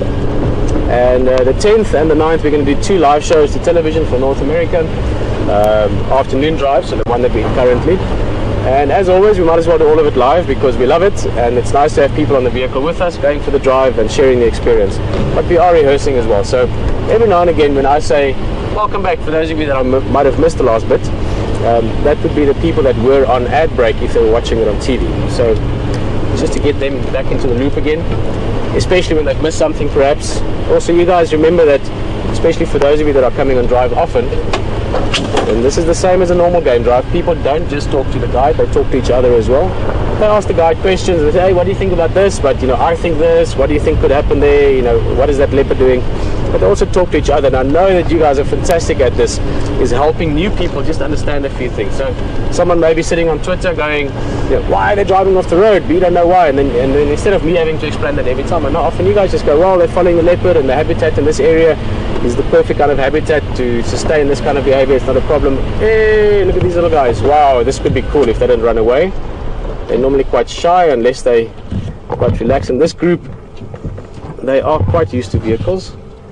Andrew, sorry, they've disappeared a bit. There, they're coming out right in the middle of the road. They've got the one of the holes. They live in this termite mound. And I'm sure many of you know what these are. Some of you might not. One of the cutest animals out here, called dwarf mongoose. What's the plural for mongoose? One mongoose, many? Let's get a few opinions. So what I was saying is, it is really great that you guys help each other as well sometimes with a little bit of information. And it also, since it's part of the experience, it's good that you understand if you didn't. What I just said now, if you want to send in some suggestions as to the plural for mongoose, again, if this is maybe your first drive, you can do so by either just tweeting it, #SafariLive, or emailing it into questions@WildEarth. Let's see if we can get a better look at these guys.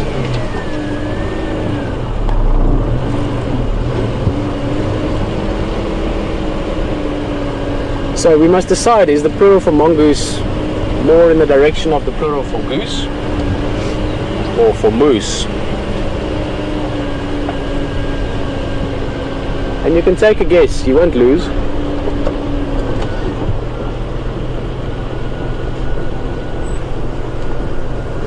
Yeah guys, this is a nice place for them. They catch mainly little, anything really. Dwarf mongooses, they're predators, they're hunters. And they would, their special niche is sort of little vertebrates, little, what vertebrates? Oh, there's one right on the log.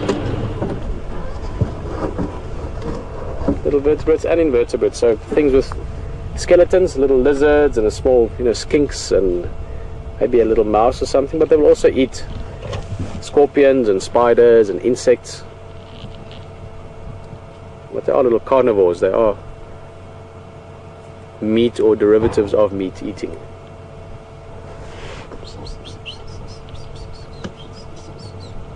They're all up in the tree. That's a dead old tree that pushed over by elephants long ago.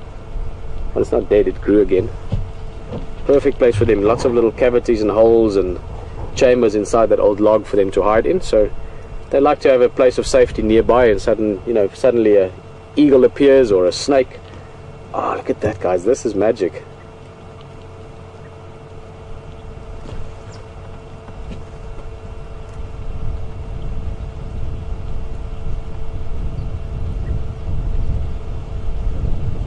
Still waiting for a few responses as to the plural for these guys, but there's 3 options in case you only thought of 2.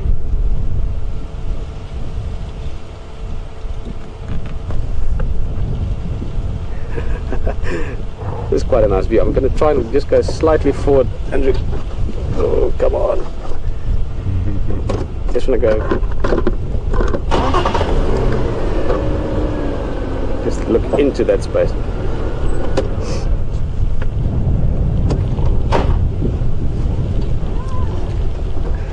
Alright guys, thanks for the feedback. We've had mongooses, we've had mongooses, and you could also, as far as I know, the correct one is mongooses. The same as you don't say moose meeses, you say moose mooses.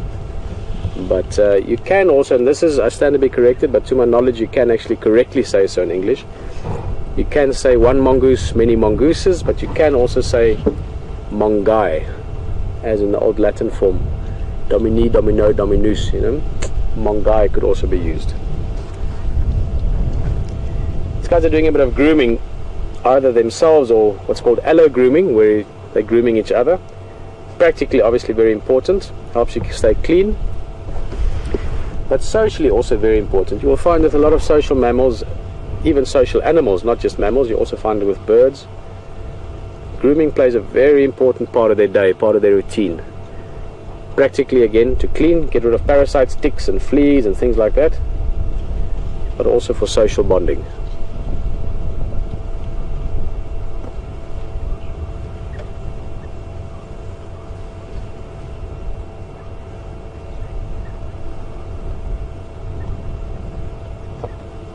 you can keep each other clean and enjoy it, because grooming is nice. It's like getting your head scratched or your back scratched. You can also bond in that time.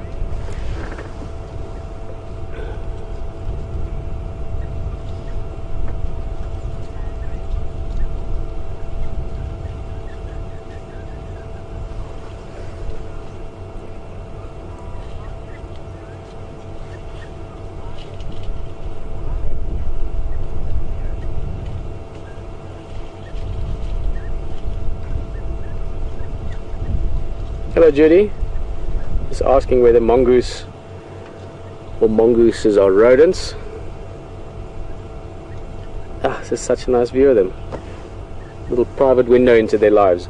Judy, they're not rodents in the sense of being mice. They're little carnivores, and they would be the next sort of relation to them would be probably badgers would be the closest. I've mentioned before, I've never been a massive sort of taxonomist, you know, getting into all the Latin names and everything for everything. It's just not really been my thing when I was younger. But your mongoose species are closely related to your badgers, closer related again then to your hyenas as well, for instance, than they would be to certainly to rodents, but even to cats or dogs. So within your carnivores or your order Carnivora, you get a breakdown of basically different families, I guess, but they would be more related to ferrets, is what your question was, or to weasels. That would be quite similar as well. You get some mongoose species out here, the white-tailed mongoose we see sometimes out here. The slender mongoose looks a lot more like these guys, which are solitary.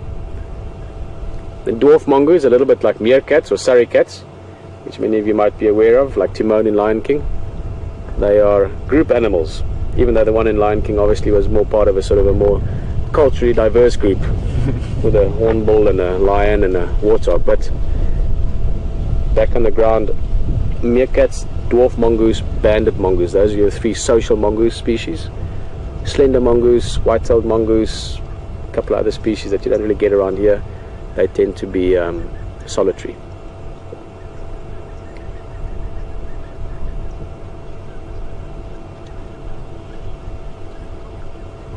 Well, we know where these guys are. I think we're going to move along a bit. I just want to keep checking these roads. Basically, I've got a very simple, very straightforward plan for hopefully finding this leopard again. Since we don't know where he is in quite a big block of thick bush, we do know he's going to pop out at some stage. When he pops out, I'm expecting this side somewhere. We'll either be lucky enough to find his... Sorry guys, I'm very close to sneezing and it's... Excuse me. Very tricky to talk when you've got a sneeze sitting in the front of your nose. Just keep checking the roads. The roads are nice and soft because the cars drive here. You can see the tracks if they do cross onto it. Also, if he's not busy physically hunting something and he's just heading in a certain direction, leopards very often use the road. So we're going to hope that we bump into him on one of the roads.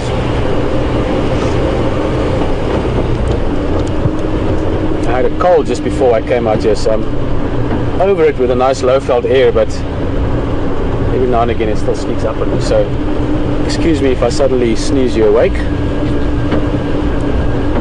Not that you should be sleeping anyway. You're on game drive. Pay attention. We're looking for a leopard. He gave me a front. Good. Hey, no, there's a bird I wouldn't. There's the hornbill, the one you saw earlier. But the one I wanted to show you, there it goes. They're quite tricky.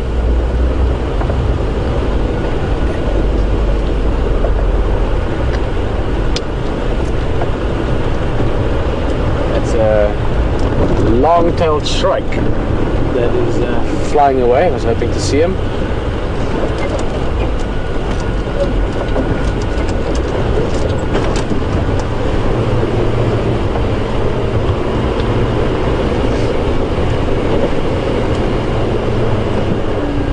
I wonder what the old HT is up to. You know, we're getting into that part of the afternoon now. You can see just looking at the road, it's mostly long shadows now. The sun is getting lower down than most of the bigger trees. Temperature's just dropping a little bit. It's just cooling down to that sort of really pleasant late afternoon sort of feel on your skin. It suddenly just feels nice. And with it also you get a bit of activity from wildlife. And I find that on game drive, when you go into these time of the day, your mind also sort of does the same. It just relaxes a bit more. We've been driving now for almost 2 hours, so you get a bit more chilled out. And that's one of the great things about game drive, is that you can just relax and let your mind wander a bit. I was actually thinking about it today. I went to Witspread quickly this morning to get a few things and a haircut as well. Get a haircut. And I was driving then, and I was just thinking about a game drive. A game drive is a good thing. We're just going to give you a very quick glimpse of the moon here. It's still not very bright, because the day is still bright. As the evening gets closer, the moon will be brighter. But we are very close to full moon now. I think we are about 2 or 3 nights away. 3 nights away maybe from full moon. Look at that. Beautiful afternoon. And if you go down along the tree trunk, and we just followed all the way down, I think you should see it from where you're sitting. All the way down the main trunk, more down slowly, and then go in. There's a couple of squirrels just enjoying the last warmth in the afternoon, having a little, I think it's squirrels there. We're a bit too far to see them, but on that bottom branch. Yeah, 3 of them it looks like. Hey, 3 of them. Let's go a bit closer. Guys, what I was just thinking, and we can answer 1 or 2 questions again just now, but I was thinking that, there's so much more to a game drive than leopards and lions. Obviously, I'm the last person in the world you have to try and convince that leopards and lions are good. But there's also the sunsets and the daydreaming, and it's the daydreaming that I was thinking of. Driving along is great.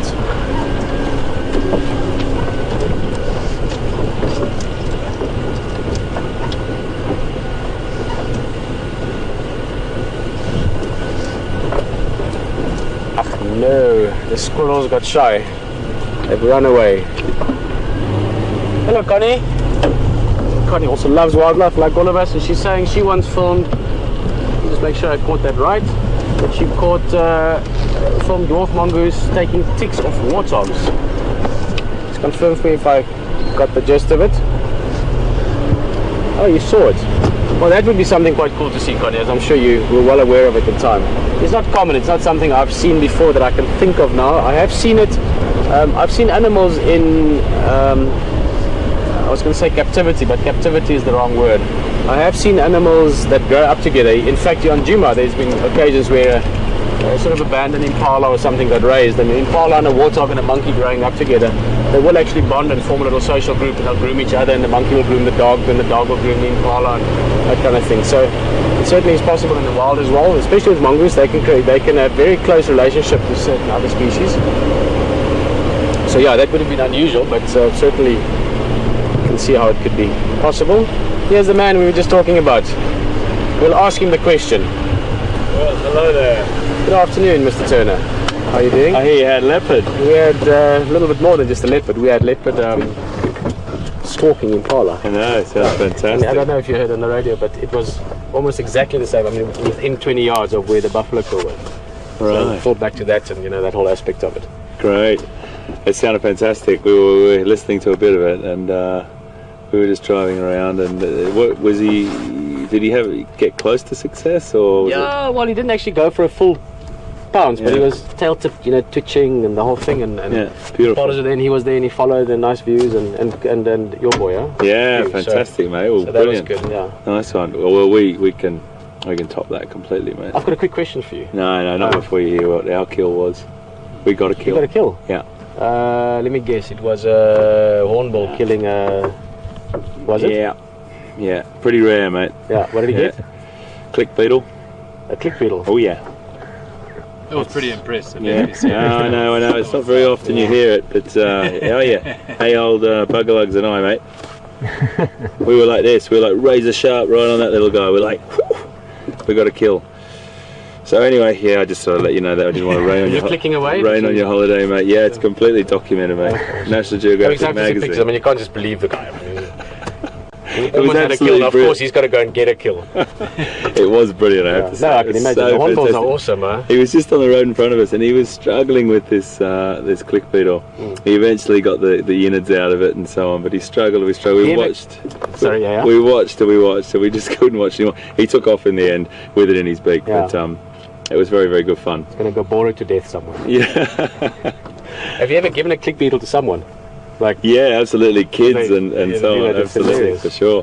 What's your question? No, my question was just, and you don't have to answer it now, you can maybe answer it when people jump over to your vehicle later on, or just now. But I was just saying that this time of day, when the sun is doing this and the shadows are getting long and the temperature's dropping down, it's such a lovely part of the day. And on my drive today, I was just thinking that there is actually so much more to a game drive than lions and leopard. Obviously, you know, leopard hunting and obviously hornbill hunting, click beetles, you know, that kind of thing. You know, that's special. But a lot of a game drive is actually just that of being out in nature, not having anything specific to do, and just letting your mind run. And I was thinking of it's a bit like it's not just about the lion and the leopard, it's also about the sunset and the daydreaming. And and when this time of day comes, when this crepuscular time sets in, and we know that the predators are getting more active now and the diurnal animals are slowing down, it's this very magical part of the day.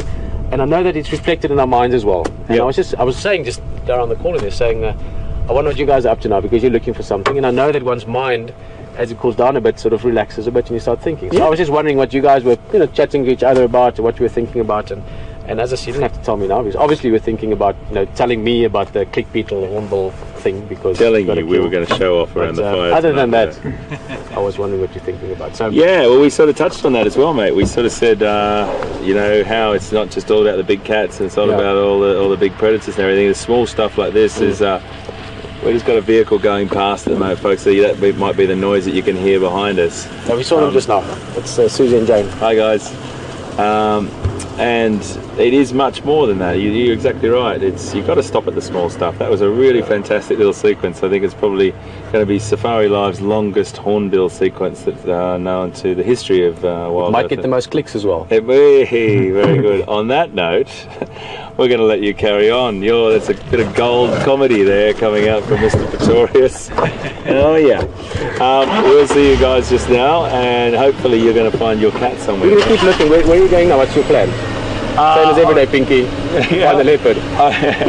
Gotta look for cats, yeah, that's for sure. We're just going to go and do some of the dams. There's a lot of ellies around at the moment. We just had some beautiful elephant footage over there, watching the babies rolling around in the mud and stuff. But the mother of the little tiny one that was in between two big boys just standing over, just like adult humans would do, just going to, hey boys, older boys, watch the little one. It's really cool. So I'm gonna actually, maybe just objectivity is sometimes good. I'm gonna just step away from this area a little bit, go to Treehouse Dam, have a look there. Yeah, and I just saw Ephraim, and he said that he just saw spoor. I'm not sure if it's tracks from Q going in there. So alright, maybe that was so we're going to look around, and then just so you know as well, my strong feeling is still that he's heading to quarantine. That's where he heads. I mean, his name comes from that. So I'm going to check that again soon. And then I'm going to pre-warn you, but I'm going to plan a little prank. Which basically, we're going to talk to each other here, and somewhere in the next little while, I'm going to let everyone quietly jump across to your vehicle. Neither of you will know about it. I'm going to ask the directors to keep it quiet, at least for a little while. So, you know, good behaviour. I have no idea what's I'm going to let them sneak up on you. All right. Feeling like a bit of organised chaos. Cheers, guys. See you guys.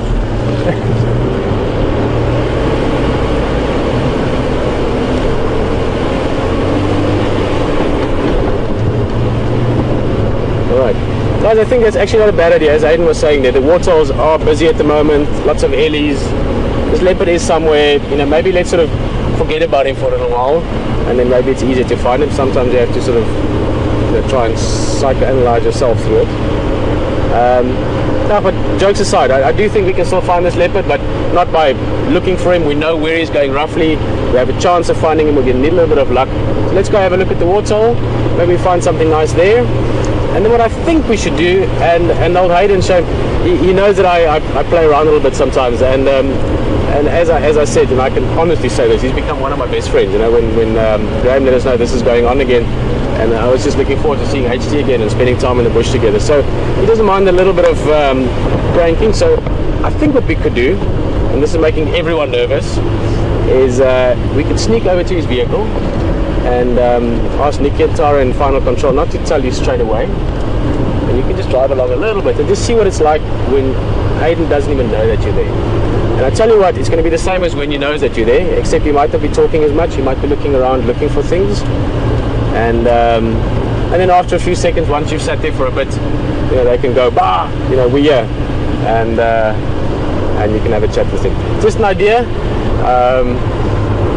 but I think it could be fun. And we did give him a bit of a advance warning for it.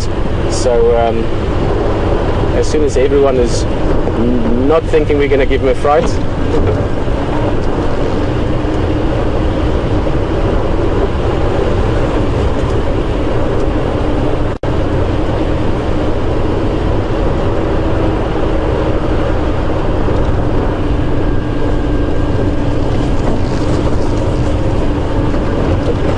but we're very close to the water now, so I think let's have a quick look, because at waterholes obviously your sort of chances of finding something increases quite a bit. Hey Mr. Lurie, so we can have a quick look and answer a question, and then I think we can go and surprise Hayden on his vehicle.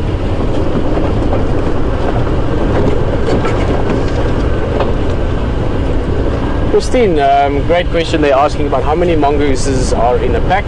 That can vary quite a bit, but with dwarf mongooses, normally anything, the smallest group or the smallest clan, probably about 5 or 6, up to 15. I think that would probably be, let's say 7 to 15 would be a good sort of average number for these groups.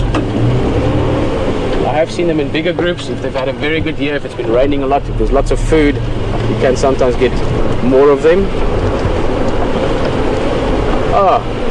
The usual suspects down at Treehouse Dam. There's a couple of buffalo bulls just taking it easy. The same buffalo that H10 them saw a little bit earlier, they came past. Oh, that's quite nice. Look at the beautiful reflection. Let me stop here. That's nice.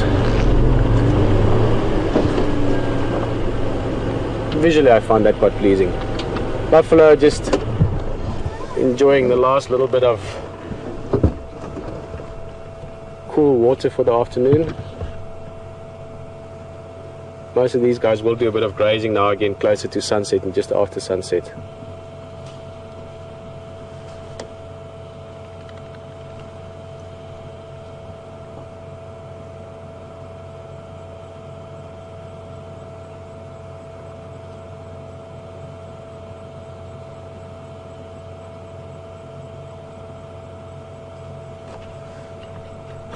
It's very peaceful.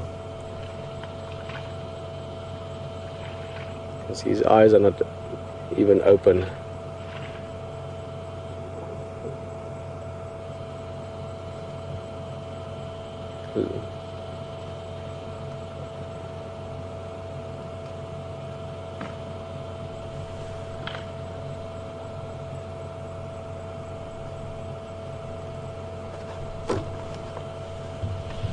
Well, we're just sitting here, a few buffalo around, a few of them still relaxing in the water, a couple of them here to our left. You might just hear the rustle in the grass. They're busy grazing again. They'll do a bit of feeding now, sort of just going up into early evening. This is Treehouse Dam, one of the waterholes that we frequent, and we just took a little, call it a step away if you want, or a step back from looking for that leopard, but if we don't have to take too big a step, I think we can head back there again. I do want to keep checking up towards the quarantine area, Rebecca's Road, see if we can find something.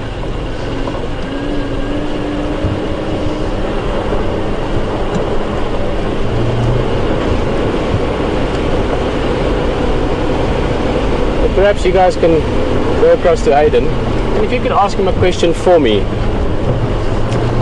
We discussed it briefly when I stopped there next to him. Just ask him, what does he generally think about when driving around like this? What goes through his mind?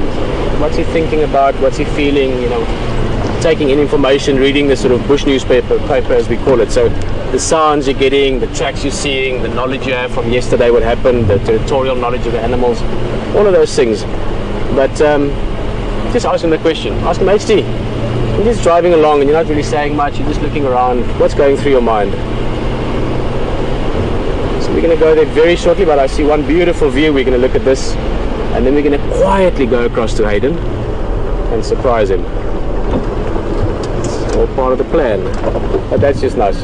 You cannot have such a beautiful view. Sun is busy setting, hasn't quite set yet. Beautiful trees this side, the reflection of the buffalo. Welcome in Africa. What a pleasure to be on Game Drive. People from all over the world enjoying and sharing what I believe is one of the most beautiful and enriching experiences one can do. I love Africa, I always have. I've always loved the romantic idea of going on game drive, of looking for wildlife, being surprised by things. So it really is a dream come true for me to be doing this, and better than I could have hoped for. I couldn't have imagined it like this. So thank you very much for being part of it, and please ask HT what's he thinking about when he's just driving around like this in the bush. I'll see you back here in a bit.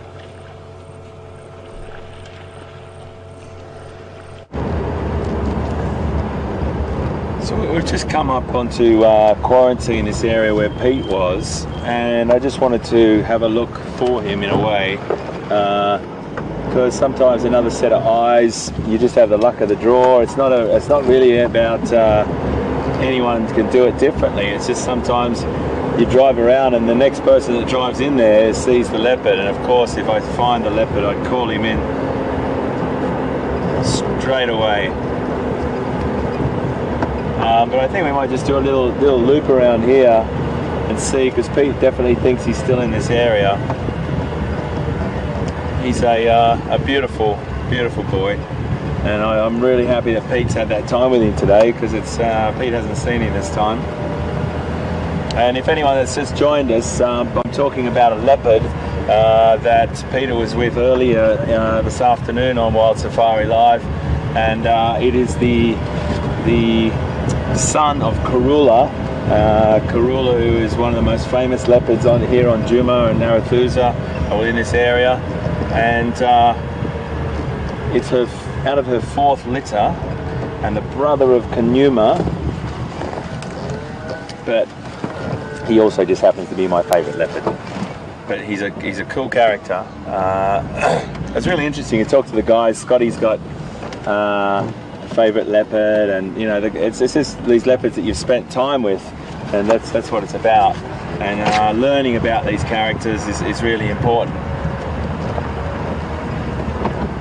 We'll just go around here, and then we might pop down to the dam.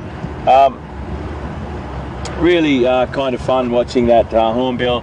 He didn't have success by the time we moved on. He moved off the road and then he flew off with it.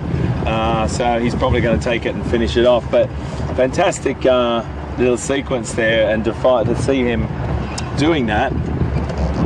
And a lot of great questions from you as well about the hornbill. I thought was really fantastic. Particularly the one, there was a lady in New York, I think it was a lady in New York and a lady in Seattle.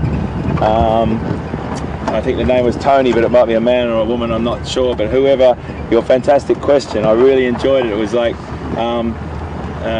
something about if it's dead, how is it clicking? It actually wasn't dead when he started, and it was clicking and trying to get away from him when he started, but then he found the soft center, so it ended up being a bit of an empty chocolate there, but he tried his best. Well, he got the best part, not He did get the best part. He was a pretty happy chappy, but what a cool character to just sit and let us be with him. And that's what's kind of fun. It is about the small stuff, and that's what Peter was just talking about.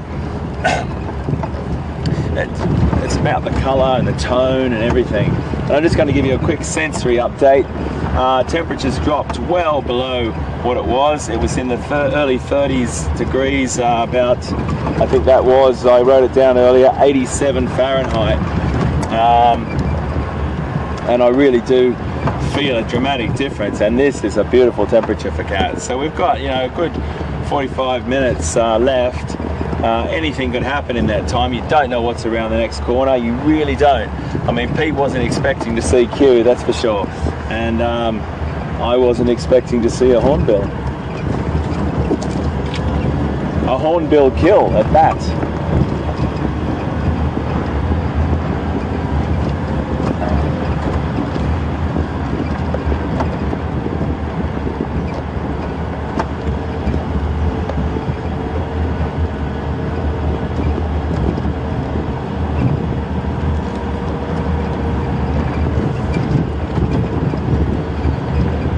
Right, so what we're going to do is just pop down now over this little verge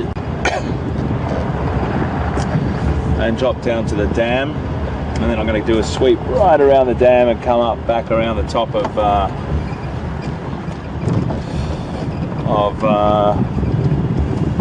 this area. Just stand by, folks, I'm just listening to the Game Drive channel.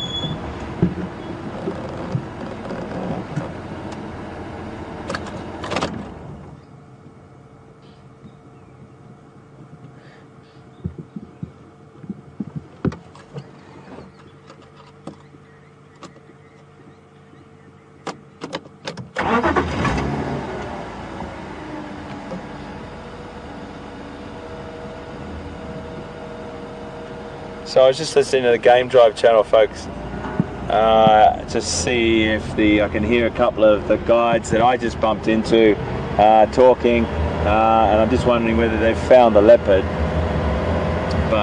or a leopard for that matter, because there's a lot of different leopards that sort of traverse this area. I mean, we found Q the other day on the other far boundary of the property on my first day when we found him, and now he's nearly at the other side of the property. So a really nice distance he's covered there.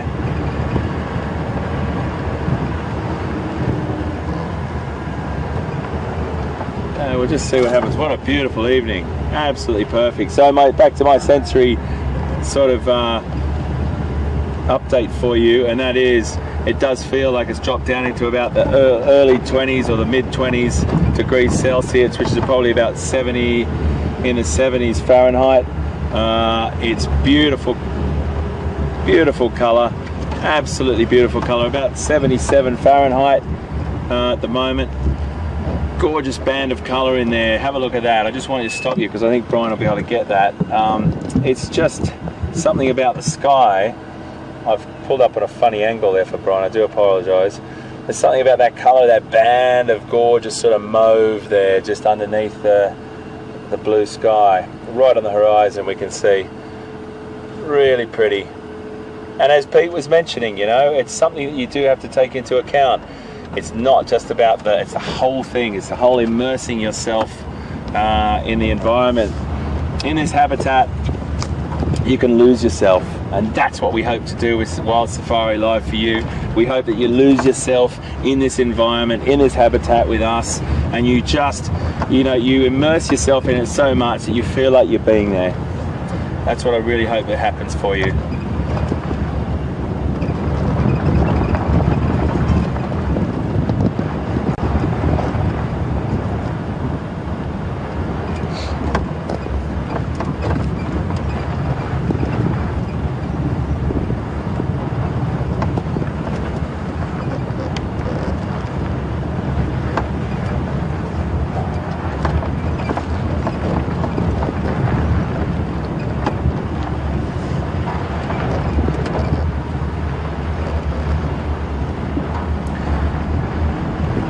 Beautiful evening, absolutely superb. Just driving really slowly through here.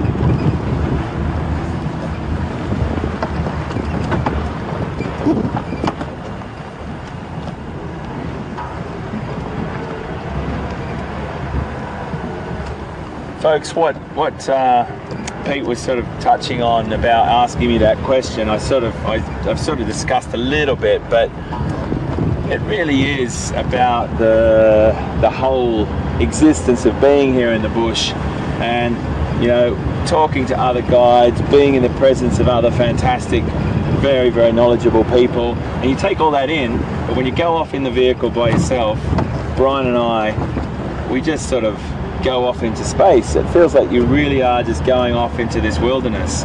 It's a protected area that you know is full of beautiful wildlife. You know that the wildlife is safe, and you safe for them, and you know, we are working in their habitat, in their environment, and we're allowed to be here. And that's one of the things I always feel, that it's such a privilege to be in this environment. And then you get these colours and you get the feelings and the sensory overload. So just on the, I like to give you the little smell factor as well. When the moisture sort of becomes a little bit thicker in the air or heavier in the air, and as it does at night, it starts to emit or starts to pick up a sort of a smell of the grasses, and that's a really, really important thing. There's a quintessential African smell that for me, that is the grasses, and those grasses are such a beautiful smell, a sweet smell. It only sort of happens in the early morning and the late afternoon. It's a fantastic smell. Oh, that's a lovely bird. Isn't that a lovely bird? Right, it's just a quick shot and we'll move on, but I just think that there's such a beautiful bird, saddle-billed stork.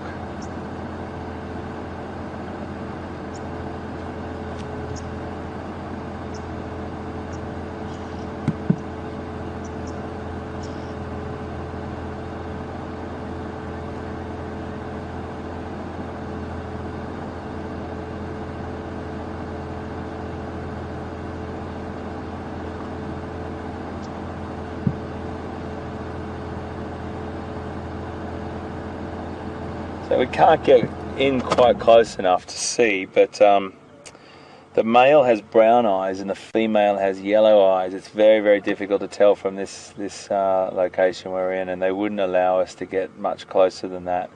But it's very distinct when you see it. They're such a pretty bird.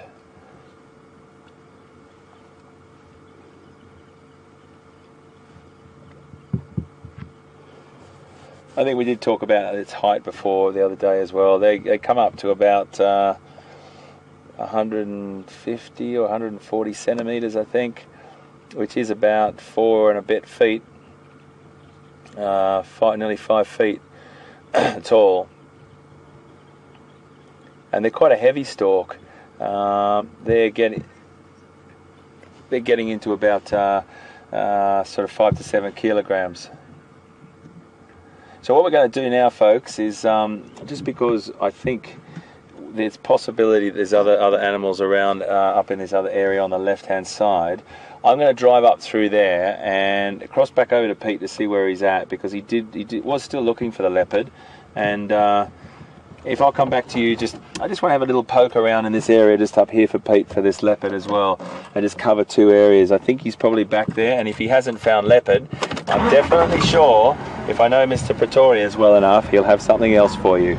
I'll see you just now.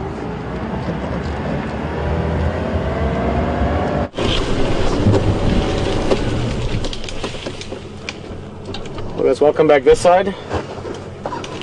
One warthog to another, and back to some elephants. Unfortunately, the other female has gone into the thick stuff now. We've come across 4 elephant here. One of them is that female with a missing trunk tip, which we see quite often. And to my knowledge, there's no specific name for her. If there is a name that's evolved over the last while, please let me know.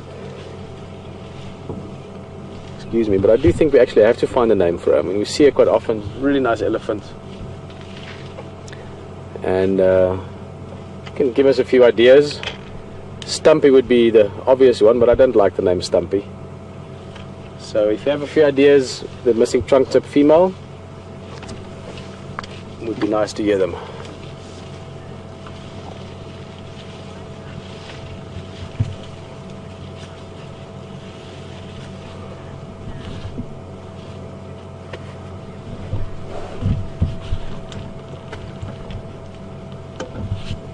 Guys, these ellies are going into thick stuff, and I'm not going to bunderbash after them for now. They're quite relaxed. And I do still want to keep looking for a leopard that we lost earlier. Hello David, New Jersey, that's where you are? Not really, that's where you live. You are on game drive in Africa at the moment. David is just asking, why don't elephant or buffalo or anything else, I guess for that matter, lion, leopard, impala, insects, all the different things that drink water, why don't they get sick from drinking the polluted water at the waterholes? Now David, that's very well observed. Obviously beginning of summer or midsummer the water is quite clean because it's mostly fresh, but these waterholes can become quite dirty closer towards the middle of winter, end of winter, as the water gets more concentrated. But animals have learned to cope with that over many, many years, so their digestive systems can cope with it easily enough. And also keep in mind, there's not strange pollutants, it's all natural pollutants. It's mud and urine and things like that. It's not, you know, mine waste or city waste or things like that, you know, poisons and toxins. So these are just things that might upset their stomach a little bit, but it is something that will not be a problem for them. So they can drink it, no problem. Although they do like the clean water. Elephants like to go drink at the dam with the clean water if they can choose. As we saw with these same elephants yesterday. We saw that they don't have a mud bath in the big dam, but they go drink at the small dam where there's water that's being pumped, that's nice and fresh.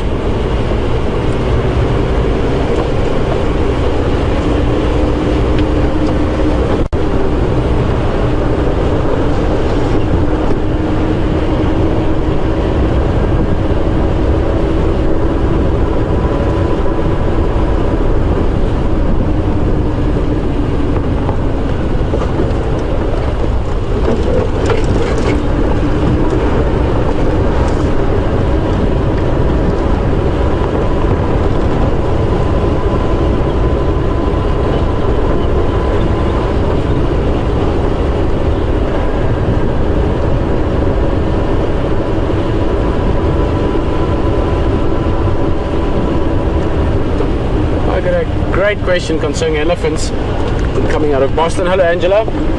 Nice to say how's it to us from Boston. Angela, you're just asking, do elephants, or are they as sort of docile and friendly and social as they appear, or can there be underlying sort of anger and unpredictability sometimes? The question would be, let me try and think. I always try and sort of give you a short answer and then try and explain the whole thing, but generally speaking, actually, they are as, I don't know if docile is necessarily the right word. You know, it's if you're driving a Aston Martin Vantage V12 or a, you know, Bugatti Veyron, and you're driving it nice and calmly down the road, just idling along, I still wouldn't describe that car as docile just because it is driving in such a manner. It's a little bit like that with elephant. They're not really docile animals. They're massive, strong, big animals that can do, you know, lots of massive, strong, big things. But they are very gentle animals. There's a little impala. Good afternoon, mister. There's a leopard around here somewhere. Have you seen it? No, he hasn't. He'd be kicking up a fuss if he did. But so I might, the word docile specifically, I might not want to use that too freely around elephants. But certainly sensitive, certainly aware of each other, certainly gentle, certainly friendly, certainly curious. All those words I could very confidently put in context with describing elephants.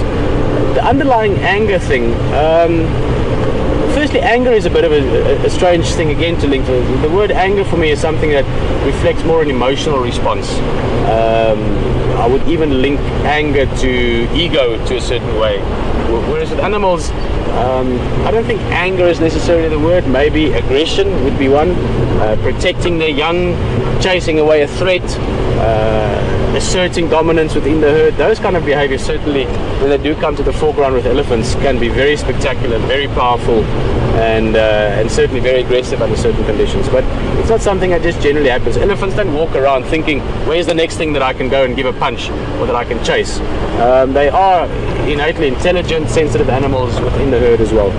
Animals that get aggressive with people or with vehicles sometimes are from bad experiences or from bad behavior towards them.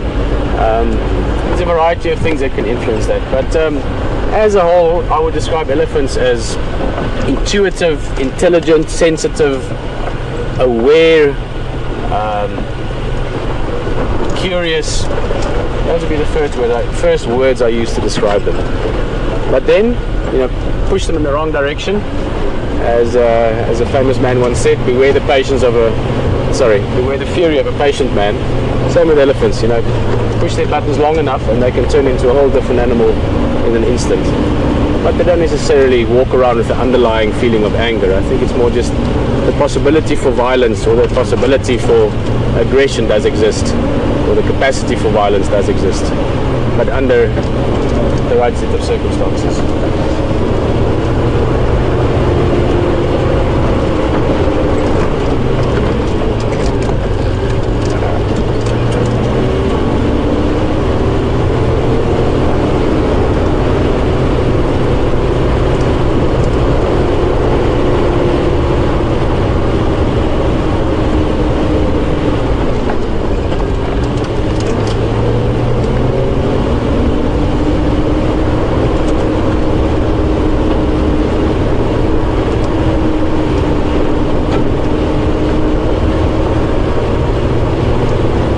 Sally's saying Lipsy, Kathy's saying Choquette. I forgot the first one. Was it Lisa saying Tipsy? Tipsy's quite a funny one. Diane saying Chippy. Thanks, Diane. There's another one. Chippy, Chippy, Tipsy, Chunky. Lots of E's there. Sally saying Lipsy, Oopsie, Doopsie. She's a brilliant elephant though, female. That's where the mongoose were earlier, the mongai. They were mongoosing around here, but it seems they've moved on. Maybe the leopard scared them. Maybe they were sitting on the Chomad Mountain, and the next thing Q came walking past. Although I don't think so, we'd see his tracks on the road. But that's what we're looking for again. I'm thinking sort of like a nice name. I mean, she's a female that's obviously had some trauma in her life. That trunk would have been lost. There's a potential, in a variety of potential reasons, but my guess would really be, unfortunately or sadly, that it was probably a little snare that she got, you know, around the trunk, a piece of wire or something. And I've seen it before where the trunks are lost much higher up, and it's more difficult for the elephants to adapt. Although I have also seen an elephant living a perfectly fine life, and this is a bull, so he wasn't even part of a herd, with only about 2 or 3 foot of trunk left. So they can adapt very well, but that has not really made a big difference for her long term. She's surviving 100% fine, but you can imagine it was quite traumatic at the time. She's had young ones since then. She's looking after them brilliantly. I'm thinking of like a softer name for her, something a bit more fitting for a character like her. Keep sending a few of them in. What about Teresa? Teresa? Where'd you come from that, or where'd you get to that? Like Mother Teresa. Like Mother Teresa. I like that. See, there we're getting, that's the sort of feeling I was feeling towards Teresa.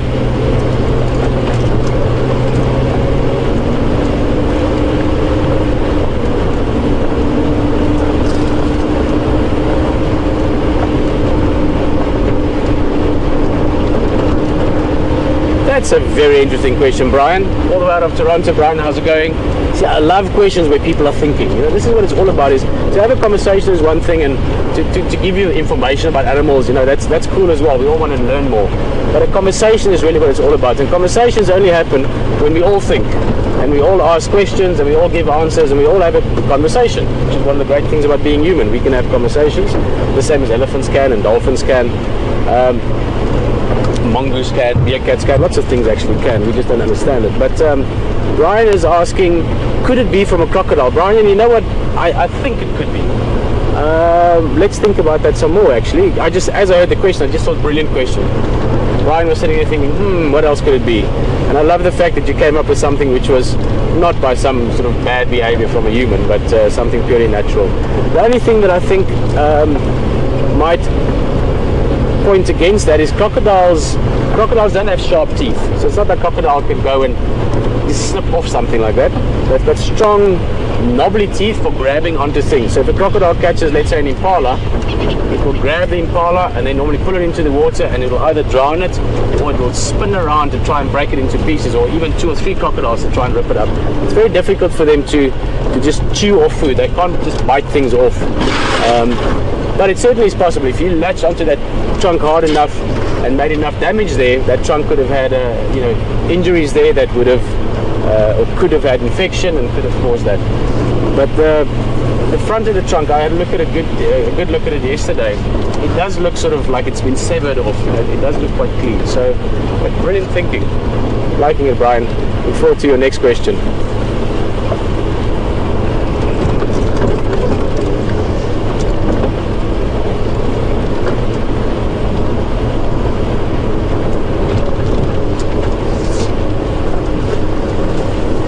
Definitely, Jilly from Wisconsin is just asking, do you get sort of different pecking order or hierarchy would be a more formal name for the sort of family structure in elephant herds? And obviously, Jilly, as you said in your question as well, you get the matriarch, which is the sort of lady in charge. And under her you normally have like a second in charge female. That's the two that you could easiest or most easily spot in the herd. And that female will often be getting the herd moving, or if there's a vehicle and there's a road and they're crossing, or a rhino or something is bothering them, should be the one that puts herself between that and the herd. But even within the group you will also find social hierarchies, as you would find in any sort of very social animals that live together every day. They do get to know each other about who's who, and I think that might vary slightly as well. In other words, if there's two females of a similar size, I wouldn't necessarily say that one outranks the other one, but it might be that one on the one day is a little bit in a touchy mood and therefore the others give it a bit of space. They're very aware of each other's sort of, call it emotional states for lack of a better word. But definitely you would find different hierarchical standings or social standings within the herd, and even within the greater community, in other words, even amongst the bulls and other elephants in the general area.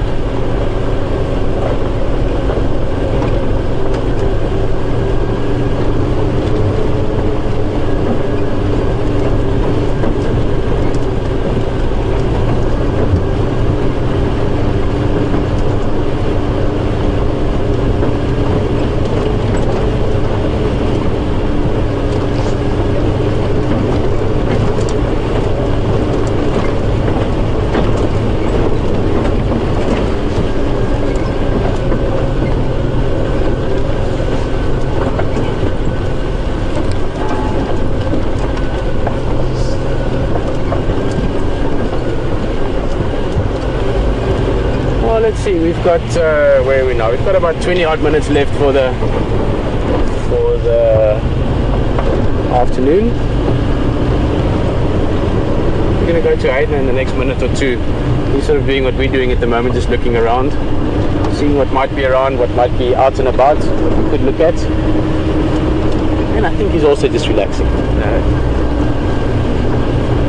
It's been great to see Hayden last time and this time again. Hayden loves Africa. We all love Africa. Actually, he's originally from Australia, and we've talked a lot about a lot of things, but also what we've done in the past. And he's one of those people that have done an incredible amount of really cool things, and he's at the same time one of the most humble people I've met. I've met people along the way that have so much that they. And it's not a question of humble versus arrogance. It's not arrogance, but they've done so many things that could make them seem overconfident to many other people. I mean, Hayden has been from Australia to the UK. He's been in 53 different countries. 53 different countries doing different exciting natural things. He's lived with almost all the wild tribes, the people that still live truly wild lives in nature, and lived and hunted with him. So at the same time, such a humble guy. The point I was getting to is that I know that Hayden loves Africa, and the first time he ever came to Africa, he knew he wanted to come there, and he made a plan. He changed his life around and he moved to Africa. He's got a great love for rhino, he's got a great love for wild dogs, I know, leopards since he's been here a lot, and he loves primates. I'm really hoping, crossing fingers, hint hint, wink wink, send lots of emails, encourage everyone that we can go to the gorillas and the chimps in the jungles. Hayden knows a lot about them. Andrew, actually behind the camera as well, also has a lot of experience with primates. All these things that we hope to share with you at some stage. Having said all of that, I think that's a reasonable intro.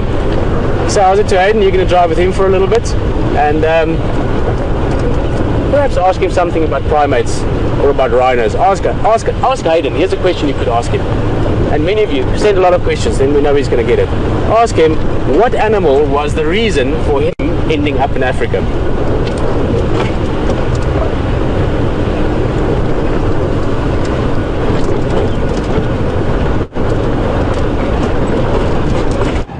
Traversing this sort of top area around quarantine that Pete said that he last saw the male leopard, and I just want to try and help him with another set of eyes.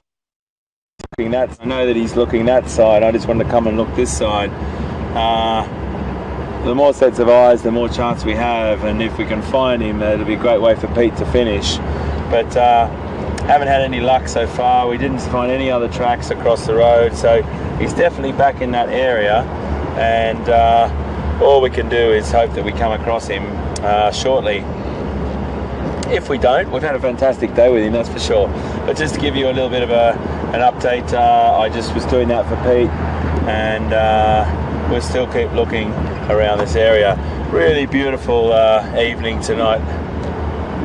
Just fantastic. The light's dropping, temperature's dropping, the grass, beautiful grassy scents coming out. Fantastic.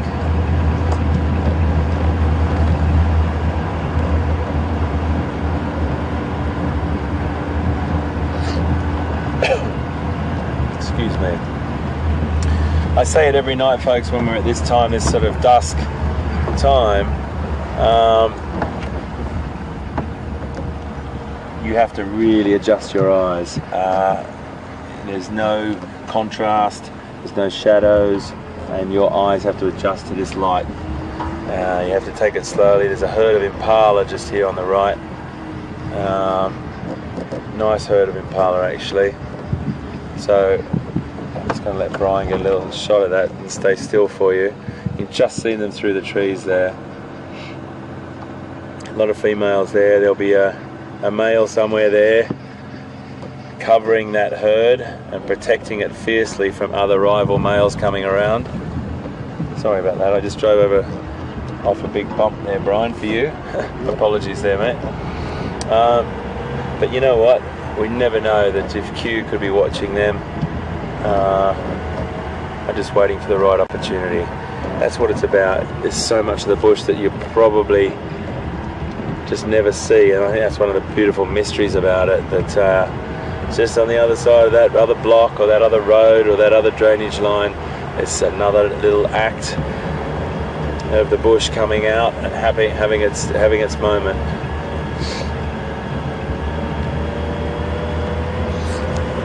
It really is like lots and lots and lots of little different mini-series, I suppose, happening in all different parts of the bush. Lots of different articles in that newspaper that you can just read into and look into for more detail and follow. It is one really, really beautiful big story.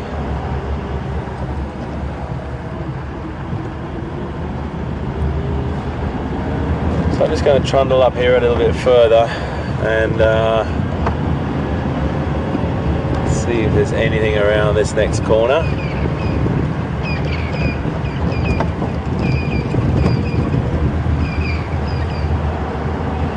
Franklin sounding off, sounds of the evening. We're going to come up to an area called Impala Plains where we'll hear crowned plovers, crowned lapwings, as they're now known. They'll be vocalizing. Got to be really, really careful. They nest in very, very open areas, so you got to be careful. You just make sure you look where you're driving. Sometimes they're silly enough to make a little nest on the edge of the road, so we always keep our eyes out for them.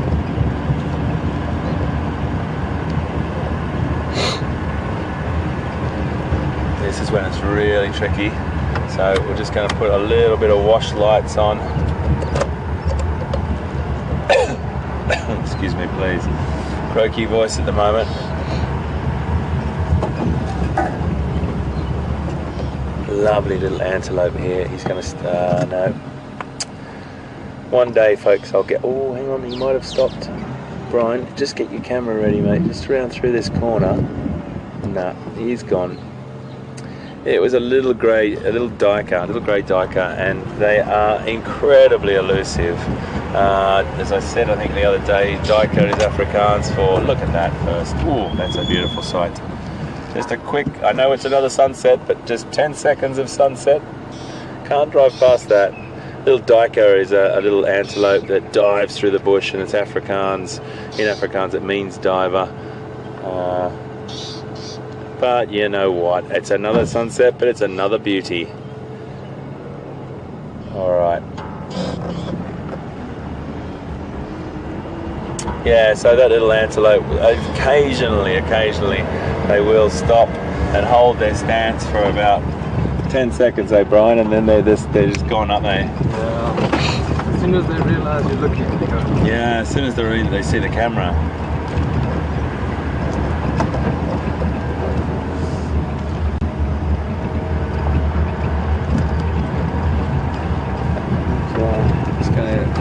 It is light enough still to see, but the spotlight, this little spotlight just helps a little bit, just to sort of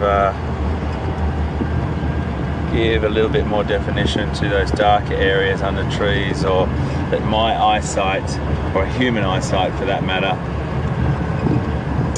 can't pick up.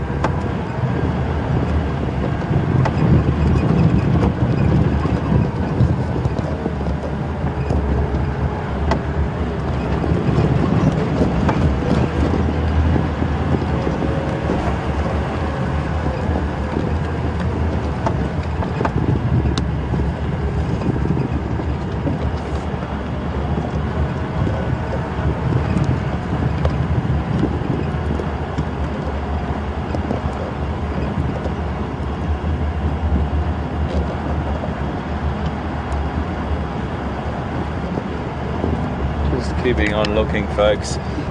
Got a nice question from Tom in the UK about back to hornbills. We've created a little bit of a hornbill story today. It's fantastic. Tom is asking, hi Tom, and welcome aboard, and great to have you with us. It's always a pleasure to know that everyone from all different places in the world are watching, and you're really welcome, and I hope you join us again. Tom, your question is, were ground hornbills once endangered, and are they very rare, or are they found they're very rare on Juma? I'm not aware that they were highly endangered, Tom, not to my knowledge. They're not as common in some areas as others. I have seen a few pairs around Juma and the bordering reserve Manualetti when we were staying over there, but they're not that prolific.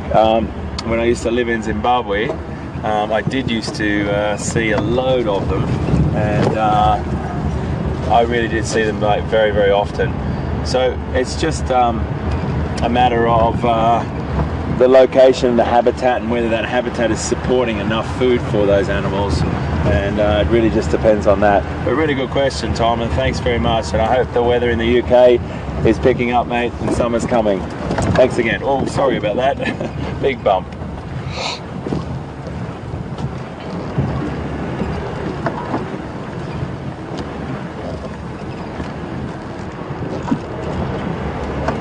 Just going to head up this road here, folks. It's a bit more of a main road, or it's a border of the reserves joining another reserve. It's still all in the Sabi Sands, but I just want to head along here and cut back into that area. There's a few corrugations on this road, so I do apologise. And we'll just see what's up here. You never know what you can see just even on this road sometimes. We've had a line kill on this road, and it was extraordinary to see right on this road.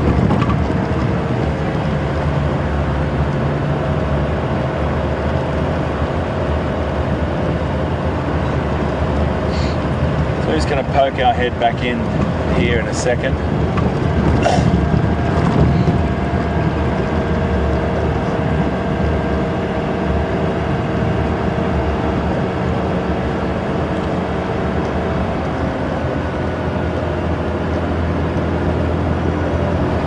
Going a bit slower on this road, folks, because the bumps are quite hard to watch on the camera, and we'll just turn off this any second now. But at this time of the night, when you know that there was a leopard there, and you know that there's a possibility of finding it, you go right to the wire trying to find that leopard. There's something very special about finding a leopard. It's a very beautiful thing. And I'd like to try and help Pete find it, most importantly, and you know, if we found it, to pick up on that, then he could share all that with you and pick up where he left off with you. And I just want to thank you again. I know we've still got a bit more time to close, but it's nice just to do little thank yous, because today was a fantastic day of great questions again, really super time, loads of different things, but I think my highlight for today was the hornbill. The hornbill kill live was something else. Spectacular. Absolutely spectacular.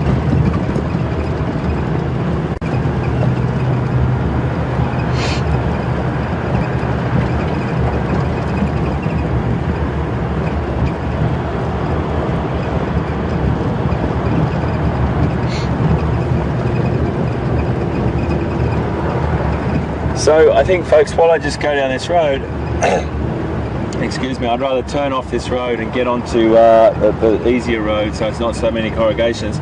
I'll cross over to Pete so he can say farewell, and I'll come back to you just before I go. We'll see you just now.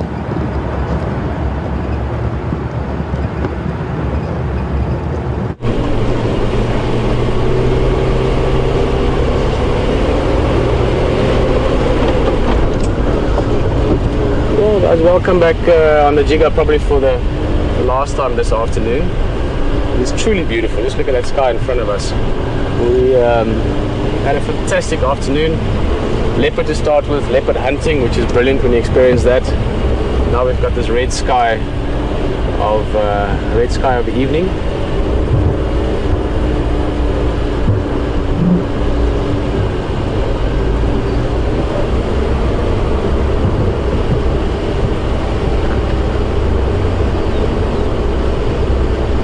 So we've got just a few minutes left of the drive, and yeah, I'll be remembering the leopard hunting, and I'll also be remembering along with that how easily leopard can give you the slip. I mean, we saw it again today. 1 minute you're following a leopard out in the open, you look back, you talk 2 seconds, you look back and it's gone. So that's the other part we learned today again. Is just remember, leopards are like ghosts in the darkness. I think we might have time for one quick question as well, and then we're going to say goodbye and just enjoy this drive as well.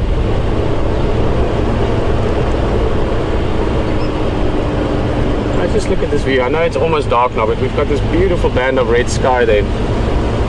And Liz in Brooklyn is asking, how far would a leopard drag its kill or the carcass in order to get it up a tree or to hide it from predators? Oh, that can vary a lot.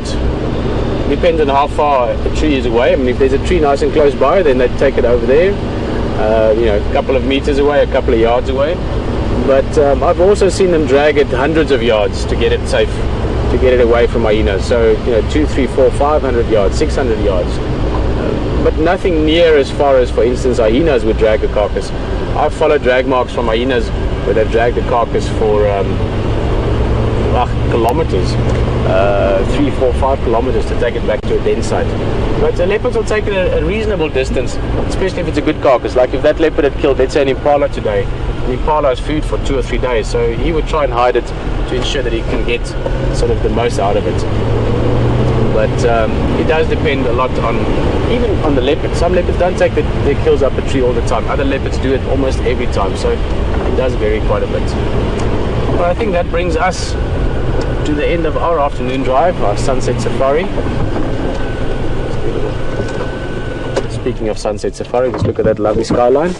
And once again, it's time to say goodbye and time to say thank you, because it's always a pleasure to have you on the vehicle with us. If it wasn't for you, we wouldn't be here.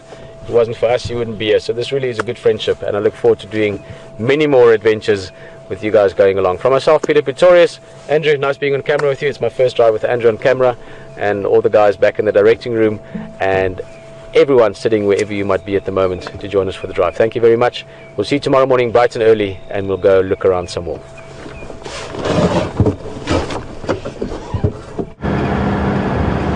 Well, folks, we're still on this road. I'm sorry I drove a little bit faster to try and get off it for you, but I look like I'm crying.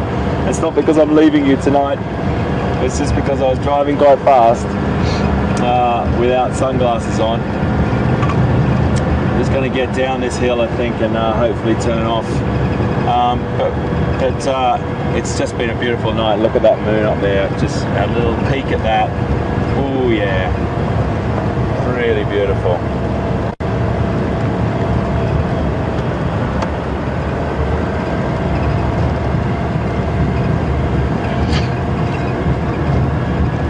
To the bottom of this hill and we'll turn off this road.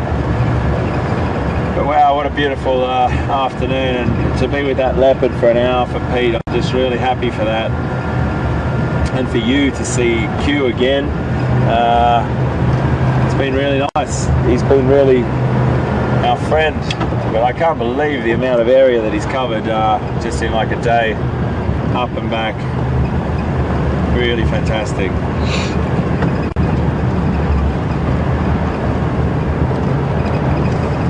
So it's what Wild Safari Live is all about, is interacting with you. And you know, if you ever want us to send us a question, you can send us questions at wildearth.tv,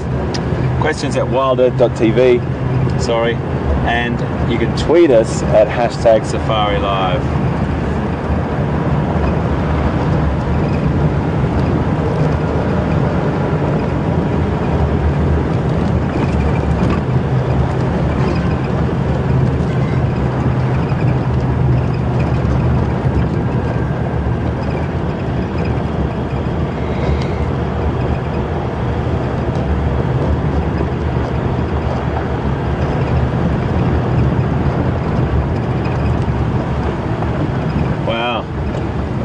So there's one, folks, that I have to stop for, and I'm not crying, I promise you. It's the wind in my eyes, but I have got a tweet from Nina, Gary and Jen in the UK. That's my wife and my brother-in-law and sister-in-law. So I have to say, hi guys, what a fantastic thing to know that you're watching with everyone, and just brilliant to have you on board. I can't believe it. That's just so cool. And all the way, my family in the UK are watching me here with you on Safari Live. Great stuff. I promise you, haven't got a tear. This is actually just from the drive. Hi guys, and big love to you all there. Your question is all about hippos and how many people are killed by hippo every year. I don't really have the statistics on me, but all I know is that the statistics are much higher in communal areas than they are in sort of a tourism situation, and that's because a lot of communal areas, people that live on communal lands, they use the same water sources or the same water courses, for that matter, as hippos do. And people will go down to get water early in the morning, and they may come down to the water's edge, and unbeknown to them, a hippo is coming back to the water from grazing that night, and the person and the hippo come into a human-animal conflict situation, and the person is actually in between the water and the hippo. Now that's the most dangerous place to be. It's a really, really serious situation, and that's why a lot of people get chomped. So I don't really know the stats. All I know is it happens to, communal areas a lot more than it does happen to tourism. That's because we're sort of in vehicles most of the time. But anyway, great to have you watching, and I'm really really happy that you're watching, and biggest love to you, and love to you, my wife, that's for sure, and Jack and all the kids watching. Hi to you from the Sabi Sands. Wow, incredible stuff. So let's have a recap. What happened today? We came out this morning, we had wonderful elephant encounters. We had some pretty cool things happen. It's really hard sometimes to remember what happened through your day. We had some pretty interesting things happen this morning. I had a bit of a recap on the wild dog, but there's nothing on the radio. Anyway, we had a beautiful afternoon. Pete found leopard. I got some elephant down here. We found the hornbill. We had a hornbill kill live, which I think is the first time it's been ever recorded in the history of Wild Earth and National Geographic Wild. It's a hornbill kill live. So I'll tell you what, I feel pretty proud of that with you, Brian, today. And it, on a serious note, just want to thank everyone for watching. We wouldn't be doing this without you. This is what it's all about. It's the interaction between you, us, and just the whole community.